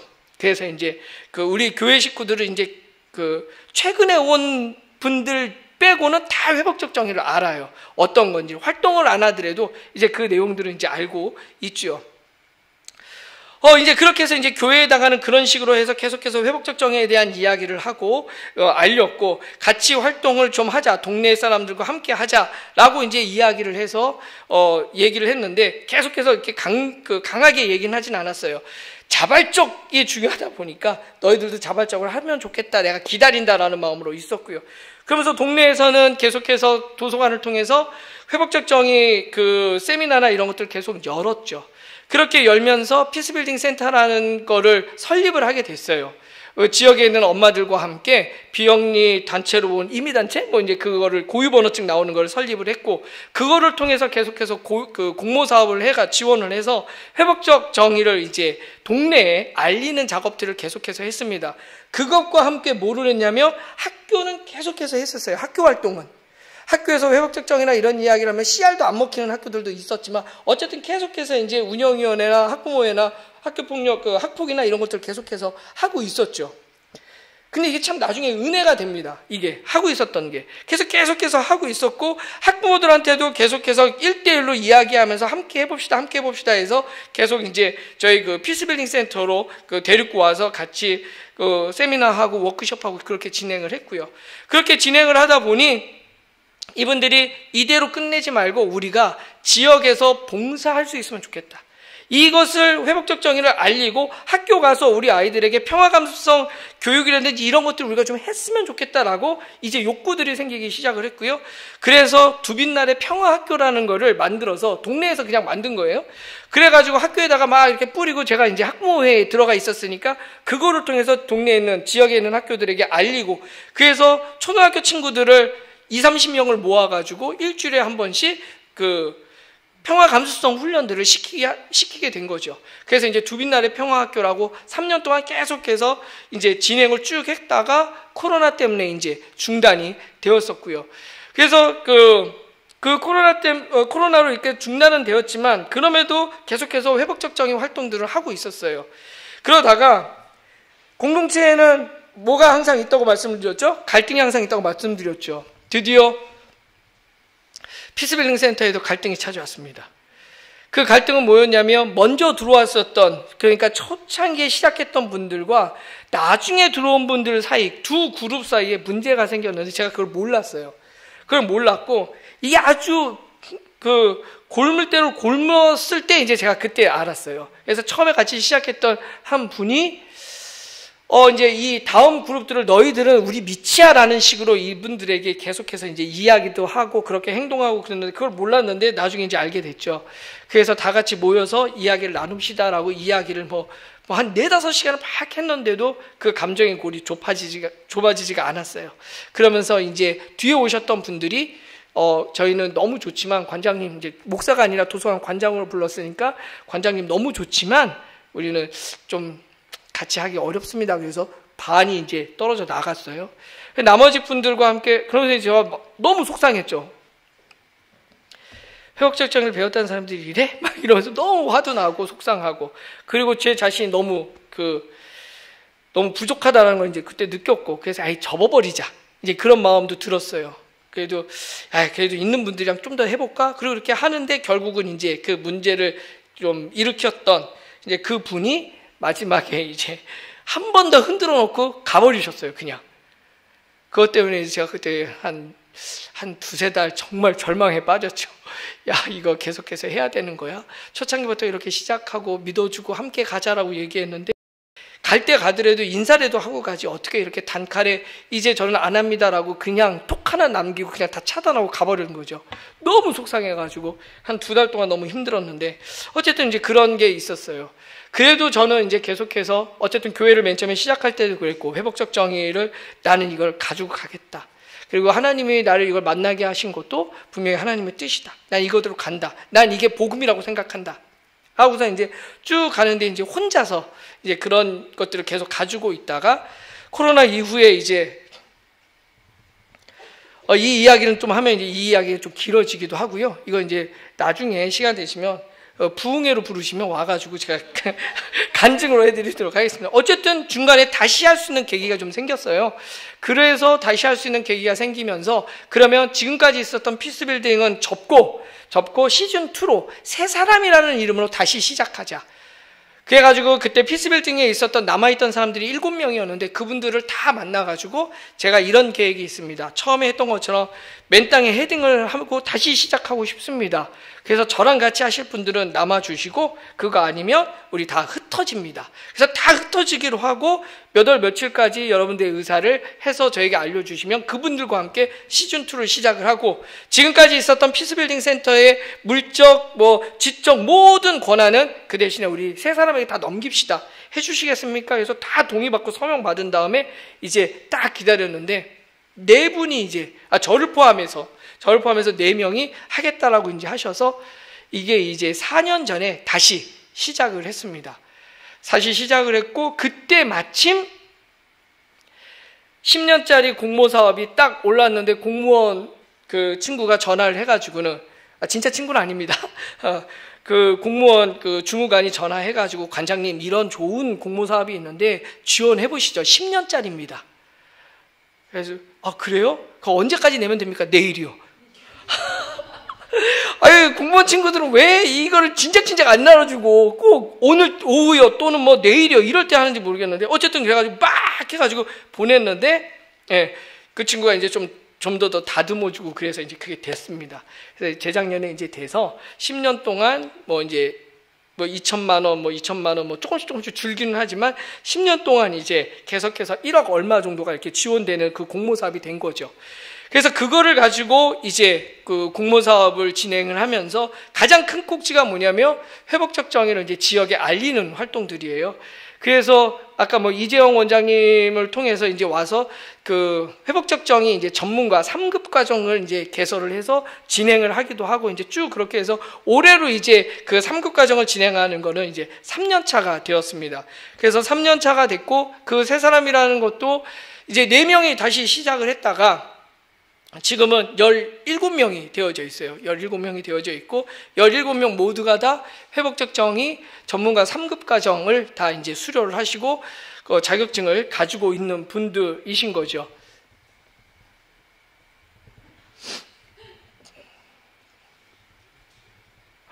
사실은 이거 PPT가 계속 제가 이렇게 보여드리면서 할 줄 알았는데 그게 안 돼서 지금 이게 또 나왔네요.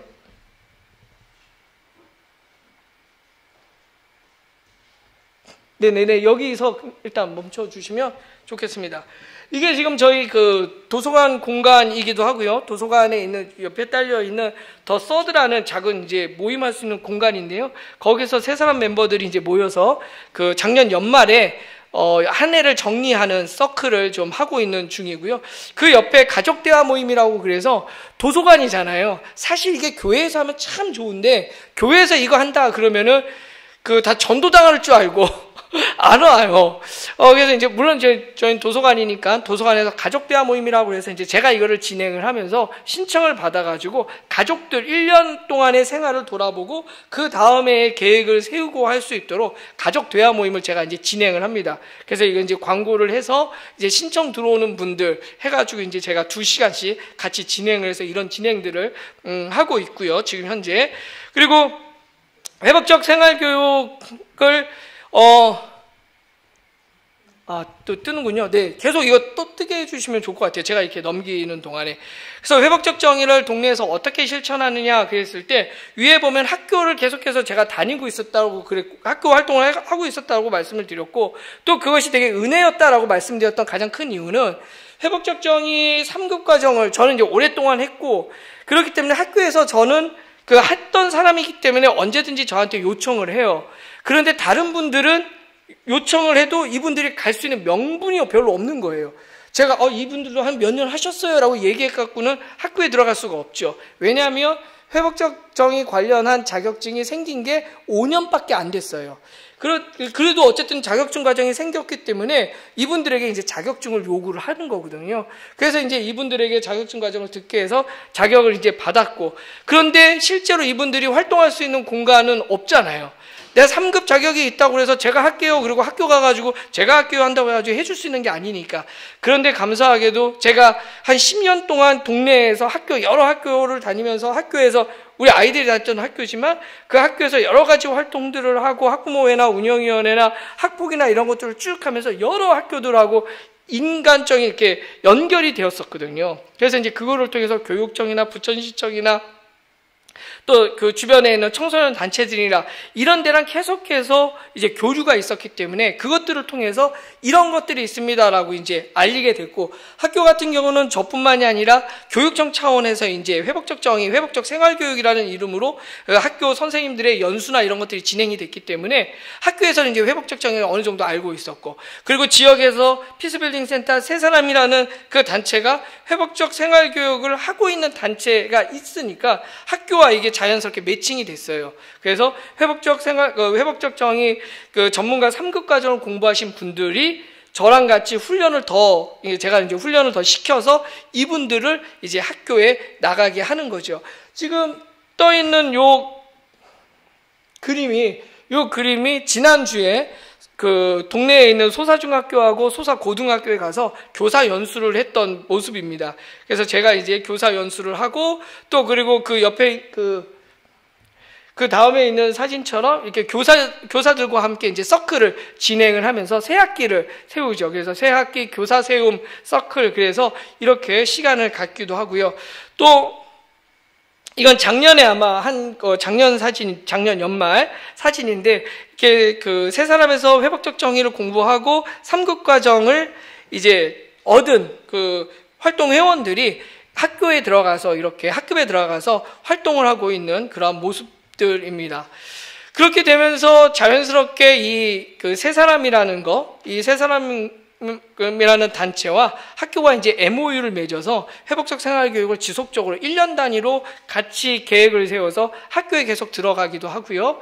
저 같은 경우는 학교가 아니라 교육청이나 경찰서에서 대화 모임을 따로 별도로 진행을 하기도 하고요. 근데 그거는 자격증이 그 2급 이상, 최소 자격증 2급 이상이 있어야 가능한 건데, 이제 저는 자격이 되기 때문에 이제 교육청이나 경찰서 가가지고 실제로 올라온 그 형사사건이나 이런 거에 대해서 또 화해의 대화로 풀어가라는 그런 이제 교육청이나 경찰에서 가피의 당사자들에게 이야기를 하거든요. 그러면 이제 그분들이 하겠다라고 의뢰를 하게 되면 이제 제가 가서 대화 모임을 진행을 하기도 하고요. 그래서 이렇게 이제 외부적으로 실천이 되고, 교회와 동네에서는 계속해서 동네에서는 이제 세 사람을 통해서 활동과 양성을 하고, 그 과정 가운데 저희 교회 식구들이 들어가서 같이 합니다. 그래서 저희 교회 식구들이 활동과 양성을 거기서 그분들과 함께 받았고, 그래서 자연스럽게 교회에 있는 분들이 지역에 있는 분들과 되게 친밀해지게 되고요. 그런 이제 일들이 벌어지고, 그래서 그럼 교회로 오느냐? 아직 온 분은 한 분밖에 없습니다. 그거 자체가 목적으로는 아니니까요. 우리가 평화를 빚어가는 사람들, 이게 하나님의 자녀다. 그래서 그분들이요, 제가 교회를 나간다면 어울림교회 갈 거예요. 이렇게 얘기를 합니다. 안 와요. 왔으면 좋겠는데. 예, 하여간 그래서 교회에 대한 이미지나 이런 것도 정말 많이 달라졌어요. 저희랑 같이 활동하고 있는 분들. 그리고 세 사람 활동가를 양성하고 거기서 이제 자체 교육 시스템을 가지고 저희가 또 자체적으로 훈련을 시키기도 하고요. 자, 마지막으로 이거 보여드리고 좀 마치고 질문을 받도록 하겠습니다. 왼쪽에 있는 거는 함께해요 우리 동네 6학년이라고 해서 저희가 소사 청소년 센터라고 해가지고 소사 청소년 센터에서 모집을 하고 거기서 이제 광고를 내서 6학년 친구들을 모아서 평화 서클을 진행을 했습니다. 총 8번에 걸쳐서 평화 서클을 진행했었던 거 홍보해서 나갔던 거고요. 그리고 오른쪽에 있는 거 정월대보름 청소년 한마당 있죠. 이거 바로 어제 진행을 했었던 프로그램입니다. 그래서 어저께 오후 1시부터 5시까지 이것도 소사청소년 센터에서 진행을 했고요. 대상 지역 청소년들로 해가지고 함께 했는데, 어저께 정말로 청소년들이 전통놀이 하고, 그 다음에 부럼도 깨보기도 하고, 그리고 자세 불도 붙이기도 하고, 이런 활동들을 이제 어저께 4시간 동안 했는데, 이거를 누가 한 거냐 그러면은 부천교육지원청 햇살 나눔 지원 사업에 공모 사업비가 있는데, 그것을 이제 저희들이 만든 네트워크에 지원을 해줬고요. 그래서 네트워크에 있는 세 사람과 언더이 광장 작은 도서관, 그러니까 결국은 둘 다 대표가 전데 그래서 세 사람과 언더이 광장 작은 도서관이 주관을 해서 어저께 이제 진행을 했습니다.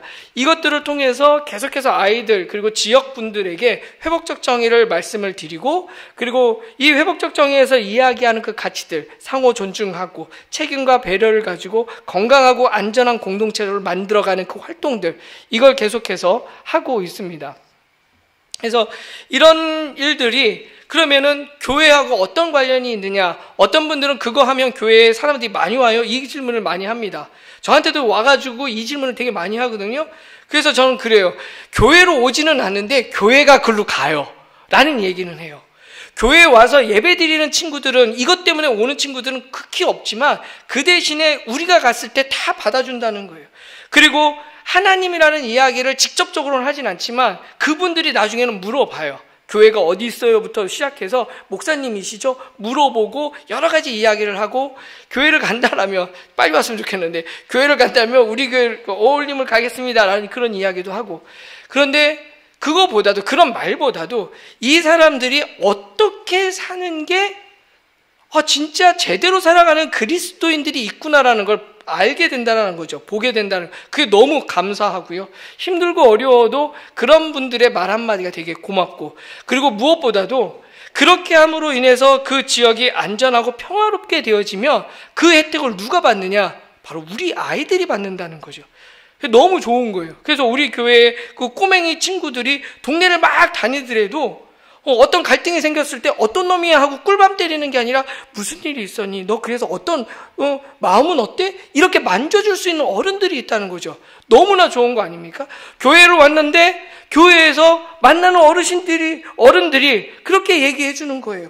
혼내고 막 이렇게 하는 게 아니라 안아주면서 무슨 일이 있어? 다치진 않았어? 괜찮아? 너 그랬을 때 마음은 어땠어? 우리 이거 어떻게 같이 해결해 볼까? 라는 거죠. 이 말이 아이들을 무조건 받아줘요. 그들의 잘못을 용서해 주라는 얘기가 아니에요. 회복적 정의 이제 나중에 공부하시면서 그 이야기가 나오겠지만 그들의 잘못된 행위는 받아주지 않습니다. 행위는 불수용이에요. 그들은 분명히 잘못한 그 행위는 불수용. 그러나 그 존재는 받아주는 거죠. 하나님께서도 그 공동체 안에 문제가 있어 이를 진 바깥으로 내보내잖아요. 내보내고 끝나지 않고 이들이 다시 들어오게끔 해주시잖아요. 내보내는 목적은 다시 들어오게 하기 위해서죠. 심판의 목적은 심판하고 너 죽어라가 아니라 이거를 통해서 너 회복해서 다시 돌아와 라는 게 우리 하나님의 목적이잖아요. 심판의 목적. 그리고 혼내는 거의 목적이잖아요. 그렇다면 이 회복적 정의도 마찬가지로 우리가 일상에서 살아가면서 결국은 뭐냐면 자발적 책임을 가지고 그 문제와 그 피해를 내가 회복시키는 거. 개인이 회복시키고 공동체가 함께 회복시키는 거. 그런 문화가 만들어진다면, 우리 동네에 그런 문화가 만들어진다면 얼마나 좋을까라는 거죠. 그리고 그거의 중심에 광교 산울교회가 있는 거예요. 우리 어울림교회가 있는 거예요. 생각만 해도 너무 기쁘지 않나요? 그만 해도 막 소름이 막 돋아요. 너무 기뻐요. 그런 일이 벌어지면. 물론 우리 교회가 막 커졌으면 좋겠습니다. 막 커지고 1부, 2부, 3부로서 예배 드리고. 아니요. 그러면은 재미없을 것 같은데. 네. 하여간 커지는 거 나쁘다고 생각하지 않아요. 너무 좋아요. 그러나 정말로 우리가 지금 해야 될 거가 뭘까라고 생각할 때 저는 교회가 회복적 정의에 조금 더 적극적으로 좀 실천하고 배우고 그 지역에 회복적 정의의 가치의 문화를 만들어냈으면 좋겠다라는 생각이 듭니다. 그래서 그렇게 만들어 가려고 하고 있고요. 광교 산울교회 우리 성도님들도 그런 꿈을 가지시고 나 하나님의 자녀지. 그렇다면 우리는 평화를 빚어가는 사람들이야. 그래서 내가 있는 그곳에서 우리 가정에서부터 시작해서 우리 교회에 그리고 우리 지역과 사회에 평화를 만들어가는, 평화를 빚어가는 사람이 돼야 되겠다라고 한번 굳게 다짐하시고 그 길로 한번 도전해 보셨으면 좋겠습니다. 감사드리고요. 혹시 질문 있으시면 질문 받도록 하겠습니다.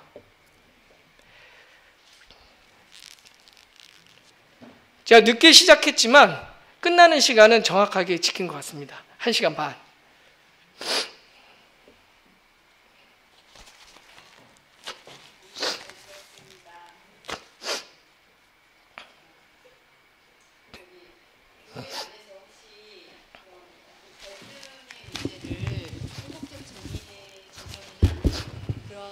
그런 이론으로 해결을 했던 사례도 혹시 있으신지요? 네. 회복적 정의와 하고 나서 또 그리고 무턱대고 이제 갈등이 있을 때마다 야, 회복적 대화 모임 좀 해보자라고 부를 수는 없고, 그래서 되게 조심스럽게 저희 교회가 인원이 많지도 않음에도 불구하고 상당히 조심스럽게 접근을 했습니다.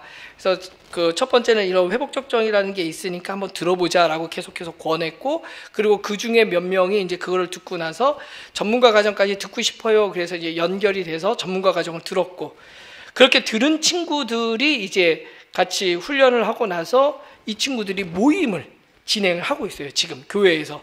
그래서 예배 후에 공동체 나눔이라고 그래서 이 친구들이 이제 그 서클로 둘러 앉아서, 아까 이제 서클 이야기는 안 했지만 그 회복적 정의에서 가장 그 대화 모임을 구조적으로 일단 가장 쉽게 만들어 놓은 게 서클이거든요. 그래서 그 서클로 아이들이 아니라 우리 그 교회 식구들이 이제 둘러 앉아서 공동체 나눔을 하고 있고요. 어른들뿐만이 아니라 초등학생, 유치원 친구들도 하고 있어요. 그래서 유치원 친구들까지 하고 있는데 그 매월 첫 번째 주일은 전체 아이들까지 다 둘러 앉아가지고 이야기를 합니다. 질문 하나예요. 이번 주에 뭐하고 지냈어? 라는 질문, 이거나 이제 하나씩 바뀌긴 하는데 그 질문으로 전체가 쭉 아이들까지 말할 수 있는 모든 아이들은 다 둘러앉아서 이야기를 나누죠. 그러면은 되게 그거 하고 나서 되게 해피해해요. 좋아하고, 우리 애들은 또 내 얘기를 들어줘서 너무 좋아, 막 이런 얘기 하는데, 그런 갈등이 없을까요? 있죠. 그래도 이제 갈등이 있어요.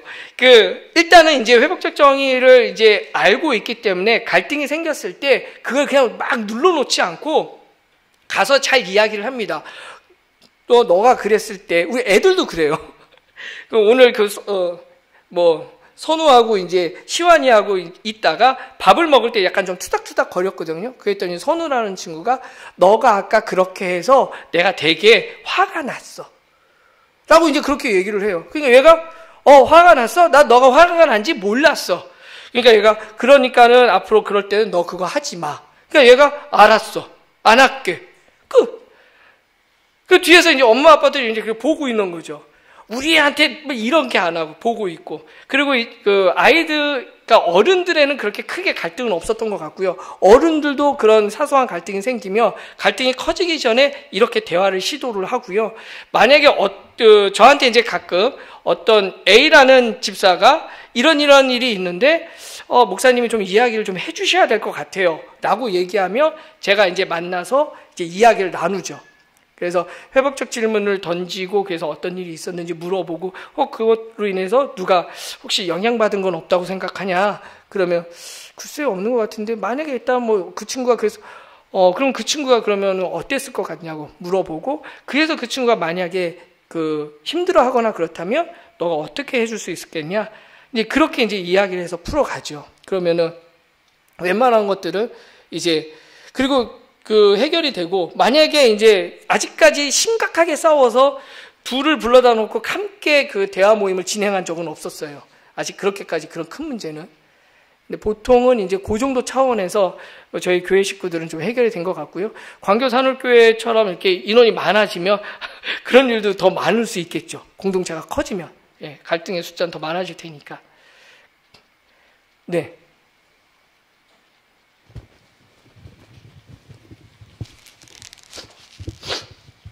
두 가지 질문을 같이 좀 드리려고 하는데요. 회복적 정의를 알아서 우리가 이제 알므로써 그냥 꼭 어떻게 굳이 회복적 정의라고 하는 서클을 안 만들고 하더라도 행동에서 그런 것들이 나와서 뭔가를 치유할 수 있는 방법도 있겠지만 회복적 정의를 아는 거하고 그거를 갖다가 어떤 사회에서 그 행동으로 실천하는 거하고는 조금 다른 문제지 않습니까? 아까 지금 말씀하신 것처럼 학교 안에서 학폭이라든지 이런 것들을 실제 들어가서 하는 활동들도 있겠지만 아직은 그런 것들이 좀 많이 활성화가 좀 안 돼 있는 것 같은 측면들이 있다 보니까 지금 단계에서 이거를 알리고 교육하고 하는 게 더 중요한 건지 아니면 이게 이제 실제 활동으로 가는 것까지는 좀 미흡하지만 이제 그런 것들이 어떻게 연계돼야 되는지가 하나 질문이고요. 두 번째는 이제 대부분이 다 이제 학교 아니면은 이제 교도소 이제 이쪽으로 많이 이제 포커스가 맞춰지는 것 같은데 직장 생활 하다 보면 직장 안에서도 되게 그런 갈등들이 많고 그 안에서도 이제 회복적 정의 어떤 접근들이 되게 필요한 부분들이 있는데 아직 이런 부분들까지 고민을 하신 적이 있는지 좀 두 가지 같이 여쭤봅니다. 네네. 회복적 정의 하면서 가장 실천 영역이 대표적으로 나오는 게 이제 사법기관 그리고 또 하나는 학교 영역이죠. 저는 근데 학교 선생님도 아니고 그렇다고 이제 법조인도 아니다 보니까 제가 늘 갖고 있었던 고민이 바로 이제 그 지점이었었어요. 그래서 학교 같은 경우 그리고 이제 학교 선생님들 중에서도 회복적 정의나 회복적 생활교육을 하시고 이런 대화 모임도 하시는 분들이 선생님들 되게 많으신데 그분들은 어떻게 보면 업무의 연장이기도 하고 직접적으로 적용할 수 있고 그리고 그거를 하면서 본인이 훨씬 더 많은 유익을 얻을 수 있기 때문에 하실 수 있는데 그냥 일반적인 우리 같은 경우에는 활동을 하지 않으면 회복적 정의가 되게 좋아라는 거를 알지만 그걸 어디 가서 펼칠 데가 없다라고 보통 이제 우리가 생각을 하잖아요. 저도 이제 그런 생각을 했었고, 그런데 그렇지만은 않더라고요. 바로 집에서 우리 자녀를 대하는 방식이 달라지고, 아내를 대하는 방식이 달라지고, 남편을 대하는 방식, 그리고 사회의 어떤 문제를 보는 방식 자체가 달라진다는 거죠. 사회에서 어떤 사건이 딱 터졌을 때 저놈 잡아 죽여, 이게 아니라 어떤 일이 있었을까라고 다시 한번 생각해 볼 수 있는 그 마음이 생기더라고요. 그러니까 어떤 사안을 보는 데 있어서 관점 자체가 달라지는 거죠. 그래서 누군 범죄자를 잡아서 처벌하는 거, 그게 나쁜 게 아니라, 그렇다면은 처벌을 하려면 이 피해자가 회복될 수 있는 방식이어야 되지 않는가. 그냥 가해자를 처벌하고 끝나는 게 아니라 피해자가 회복될 수 있는 방식으로 어떻게 우리가 책임을 물을 수 있을까? 이거를 이제 대사회적으로도 고민하게 되고, 제 자녀와 이야기하면서도 그거를 이제 적용하게 되어지는 거죠. 그래서 배우는 것도 중요하고, 배워야지 또 실전 현장에서 가서 써먹을 테니까. 그래서 제가 이거를 배우고 너무 좋다, 이거 해야 되겠다. 근데 할 데가 없는 거예요. 제가 학교 선생님도 아니고 아무것도 아니고, 그렇다고 교회에서 그냥 막 무조건 하자고 할 수도 없고. 그래서 제일 먼저 한 거는 저희 집에서 주일마다 둘러앉아서 얘기를 한 겁니다. 그래서 서클 하자가 이것도 아니었고, 둘러앉아서 얘기 좀 하자. 그리고 저는 배웠잖아요. 알잖아요. 그러니까 요 막대기를 가지고 우리 이야기하자. 아빠도 엄마도 우리 딸 둘도 똑같이 다 이야기하는 거야. 요거 있는 친구만 이야기. 그래서 서클이라는 게 이제 오늘 설명을 안 했지만 구조화되어져 있어요. 그런 구조에서 이야기하는 방식으로 이야기를 하면 좀 더 편하게 얘기가 가능하죠. 그래서 우리 딸들에게도 우리 이번 주에 뭐 하고 싶은지 한번 이야기해 볼까? 그러면서 매주 저녁에 그 예배 끝나고 오후에 집에서 이제 이거를 했었습니다. 그러고 났더니 이제 얘네들이 그거 내가 옛날에 두빛날에 평화학교에서 했던 거하고 똑같은 거, 서클이지? 이제 서클이란 말 안 했는데도 이제 그 친구들이 알고 이야기를 하고, 그래서 배우면은 배운 거를 끝나서 감동받은 거를 끝나면 안 되고, 사실 그거를 바로 집이든 어디든 해봐야죠. 그리고 이게 관점이 바뀌는 거기 때문에 쉽게 내가 되게 좋아라고 우리가 은혜 받았지만 우리가 행동으로 옮겨가기는 너무 오래 걸리잖아요. 끊임없는 연습과 의식적으로 그 머릿속에 계속 가지고 있어야지 변하게 되더라고요. 제가 회복적 정의는 스킬을 배우는 게 아니라, 스킬이나 방법을 연습하는 게 아니라, 회복적 정의는 사람이 바뀌는 거다라고 이제 제가 이야기를 하거든요, 항상. 그래서 제가 전에 이제 1급 과정을 수료하면서 마지막에 어떤 이야기를 했냐면, 3급은 서클 전문가 과정이에요. 2급은 회복적 대화 모임 전문가 과정. 그 다음에 이제 1급은 회복적 정의 연구 과정입니다. 그런데 이제 제가 1급 과정을 다 마치고 나서 뭐라고 소감을 했냐면, 3급과 2급만 알면 회복적 정의를 실천할 수 있다. 실천할 수 있다. 그런데 1급을 하면 회복적 정의 사람이 되더라. 그래서 늘 이야기하는 게 기술이 아니라, 이거는 관점을 바뀌어서 내 자신이 회복적 정의의 사람이 되는 거. 이게 이제 최종적인 길인 것 같아요. 그 길로 가야 되는 거. 그 가운데 우리가 여러 가지 활동을 또 이제 할 수 있게 되어지는 거죠.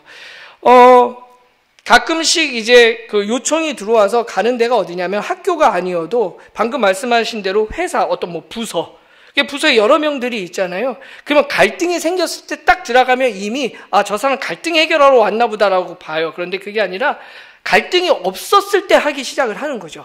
그냥 좋을 때부터 계속해서 그 훈련을 하고 연습을 하는 거예요. 그래서 연초에 학교도 교사 그룹도 연초에 들어가는 이유 중에 하나가, 이제 학교에서는 요청을 해요. 3월 달부터 아이들 학급에 들어와서 서클을 해주세요. 그러면은 제가 요구를 합니다. 교사 연수 때 먼저 하지 않으면 우리 안 들어가겠습니다. 얘기를 해요. 그러면 이제 교사 연수 첫 시간에 제가 주로 달라고 그래요. 그때 이제 전출입한 선생님들이 다 모이니까 그때 이제 서로 소개하고 인사하고 하는 그 과정을 제가 이제 서클로 진행을 합니다. 이게 갈등이 있어서가 아니라 그 관계, 평화 관계를 먼저 만드는 거고, 전체 에너지의 70%는 평화를 구축하는 데 사용을 하거든요. 그래서 어떤 조직이든지 간에 갈등이 생기기 전에 함께 이야기를 나누는 서클 모임을 하죠. 예. 그래서 그렇게 하는 거는 학교나 그 사법기관 뭐 교도소뿐만이 아니라 어느 곳에나 3명만 있으면 3명만 있으면은 회복적 정의의 서클이나 대화 모임을 할 수 있다라고 저는 생각을 해요. 그래서 저희가 만든 단체 이름이 세 사람입니다. 새로운 세자가 아니고요. 3예요. 세 사람. 그래서 맨날 물어봐요. 3명만 합니까? 뭐 이렇게 물어보는데 그건 아니고 그렇습니다. 그래서 학교나 그런 데뿐만 아니라 다 할 수 있다. 무엇보다도 집에서 시작하면 좋겠다라는 생각입니다. 뭐 질문 또 있으신가요? 네, 권사님.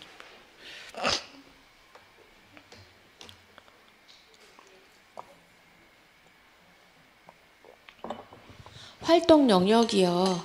보통 이제 학교, 사법기관, 이제 회사 뭐 이렇게 되는데 지역사회 쪽으로 이제 활동하시는 사례들이 있는지 지역 공동체 안에서 지금 이거를 목사님 아까 하시는 그 방식은 교육시키시고 또 이렇게 하시는 거잖아요. 근데 지역사회 안에서 요청이 혹시 들어왔다든지 이런 사례들도 있는지. 네네. 그 아파트에서 갈등 같은 거 생겼을 때 또 이제 저희가 동네에서 이런 것들을 하는 사람들이 있다. 뭐 세 사람을 알고 있어서 그 요청이 뭐 들어오기도 하고요. 저희가 또 그런 요청이 없더라도 아까 말씀드렸던 것처럼 갈등 상황이 생겼을 때 요구되어지는 건 저희뿐만 아니라 어디든지 이렇게 또 요구해서 그 갈등을 뭐 전환시킬 수 있는 그런 프로그램들이 있으니까. 그런데 저희가 또 찾아가기도 합니다. 청소년 센터나 그런 데 가서 저희가 우리 청소년들 모아서 여기서 할 테니 공간을 주시고 여러분들이 여기 그 광고 좀 해 주십시오.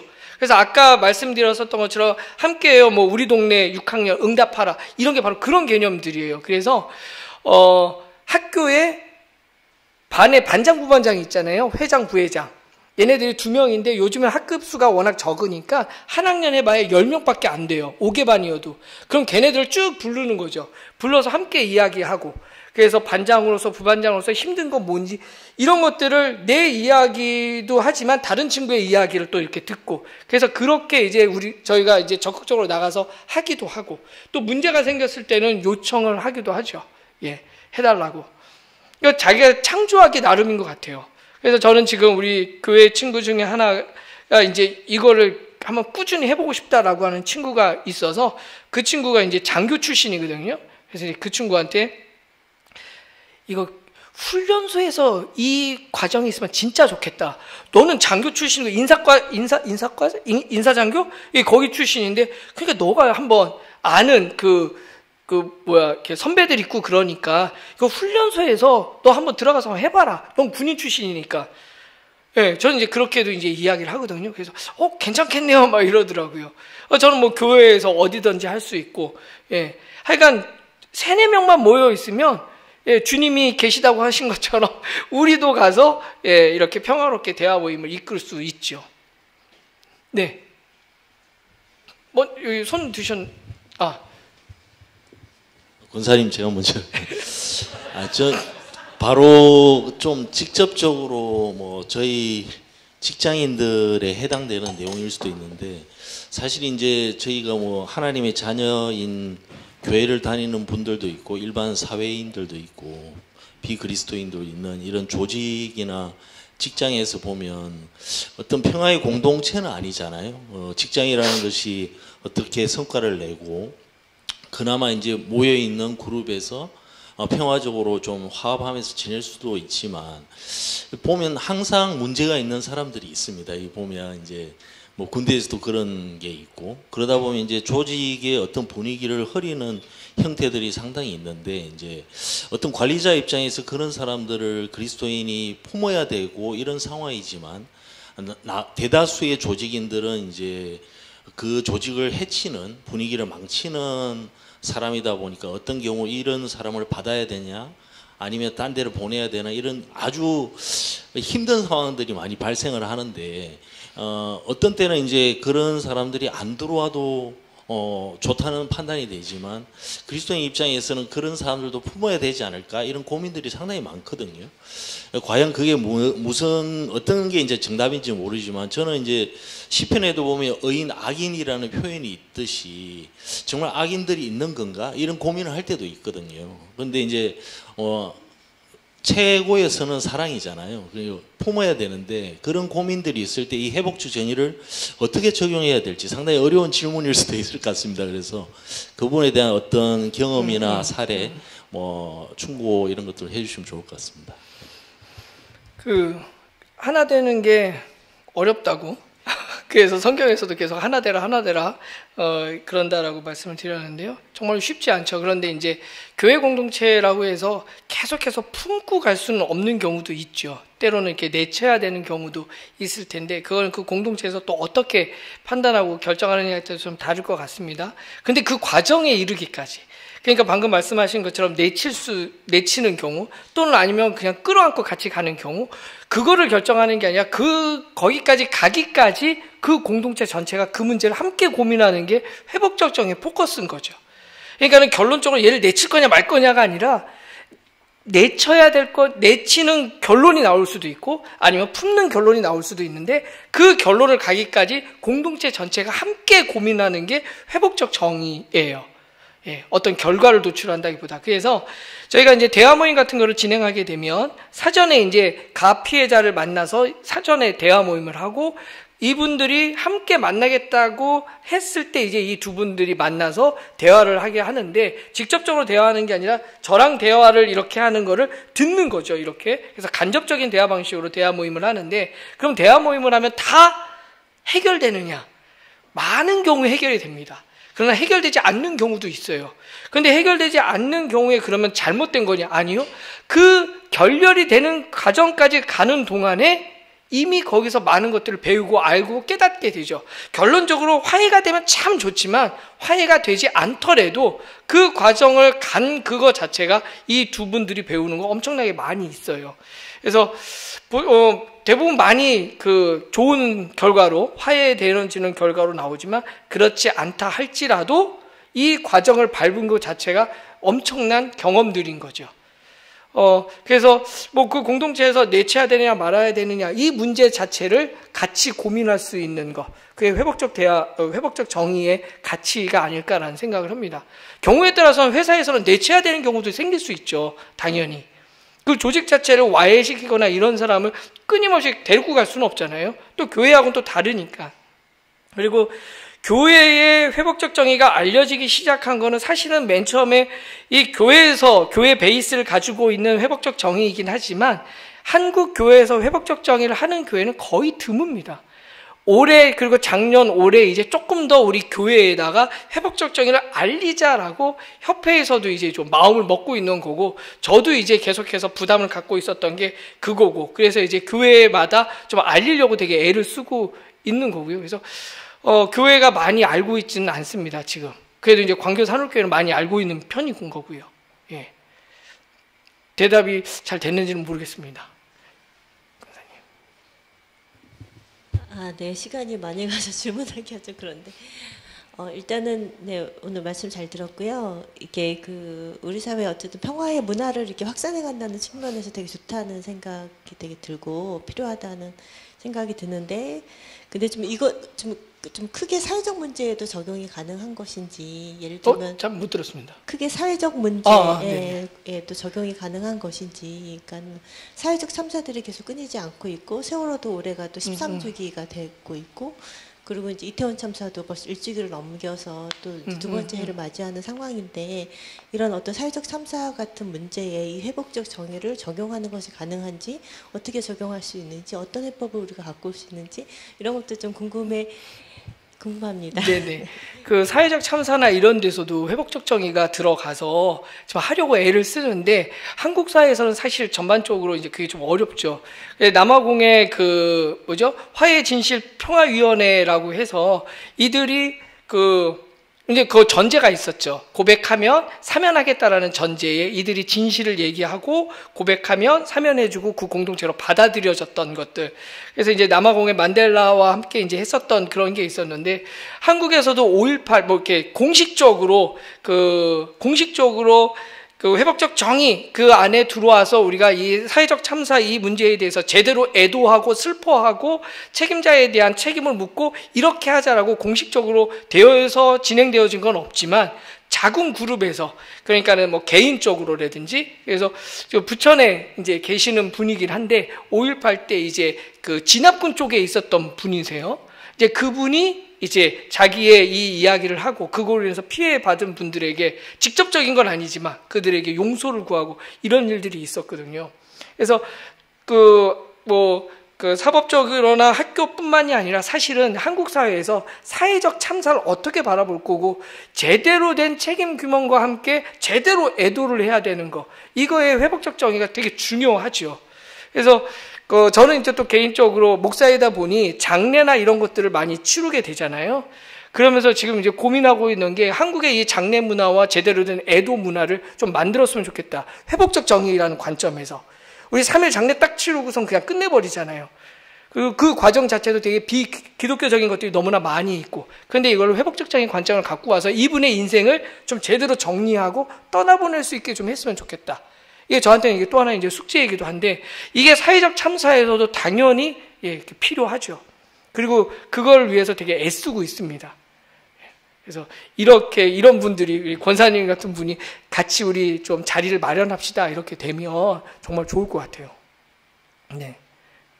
그리고 점점 이제 이게 가벼운 문제뿐만이 아니라 중한 범죄까지, 뭐 살인이라든지 뭐 성범죄라든지 이런 거 쉽지는 않지만 그거에도 계속해서 적용을 하려고 애쓰고 있는 중입니다.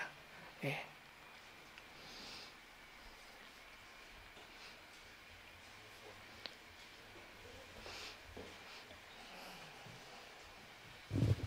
네, 혹시 마지막 기회인데 질문 없으시면 여기서 끝내고요. 마지막 이렇게 소회라든가 뭐 소감도 괜찮고, 없으시면 끝내고 싶으신 거죠, 지금 빨리. 네. 원래 서클이 아까 구조로 되어 있다고 그랬었잖아요. 그래서 목적에 따라서 이제 질문 자체는 좀 바뀌지만, 첫 번째 여는 질문이 있고요. 두 번째 주제 질문이 있고, 세 번째 실천 질문이 있고, 네 번째 배움 질문이 있는데, 이 배움 질문이 되게 중요한데요. 그 배움 질문을 지금 하신 거예요. 듣고 나서 소감이나 소회가 무엇입니까? 라는 그 질문. 예, 근데 배움 질문에 질문이 없으시니까, 네, 그냥 마무리해도 될 것 같습니다. 네, 감사합니다. 우리 큰 박수로 오늘 고생해 주신. 네. 네.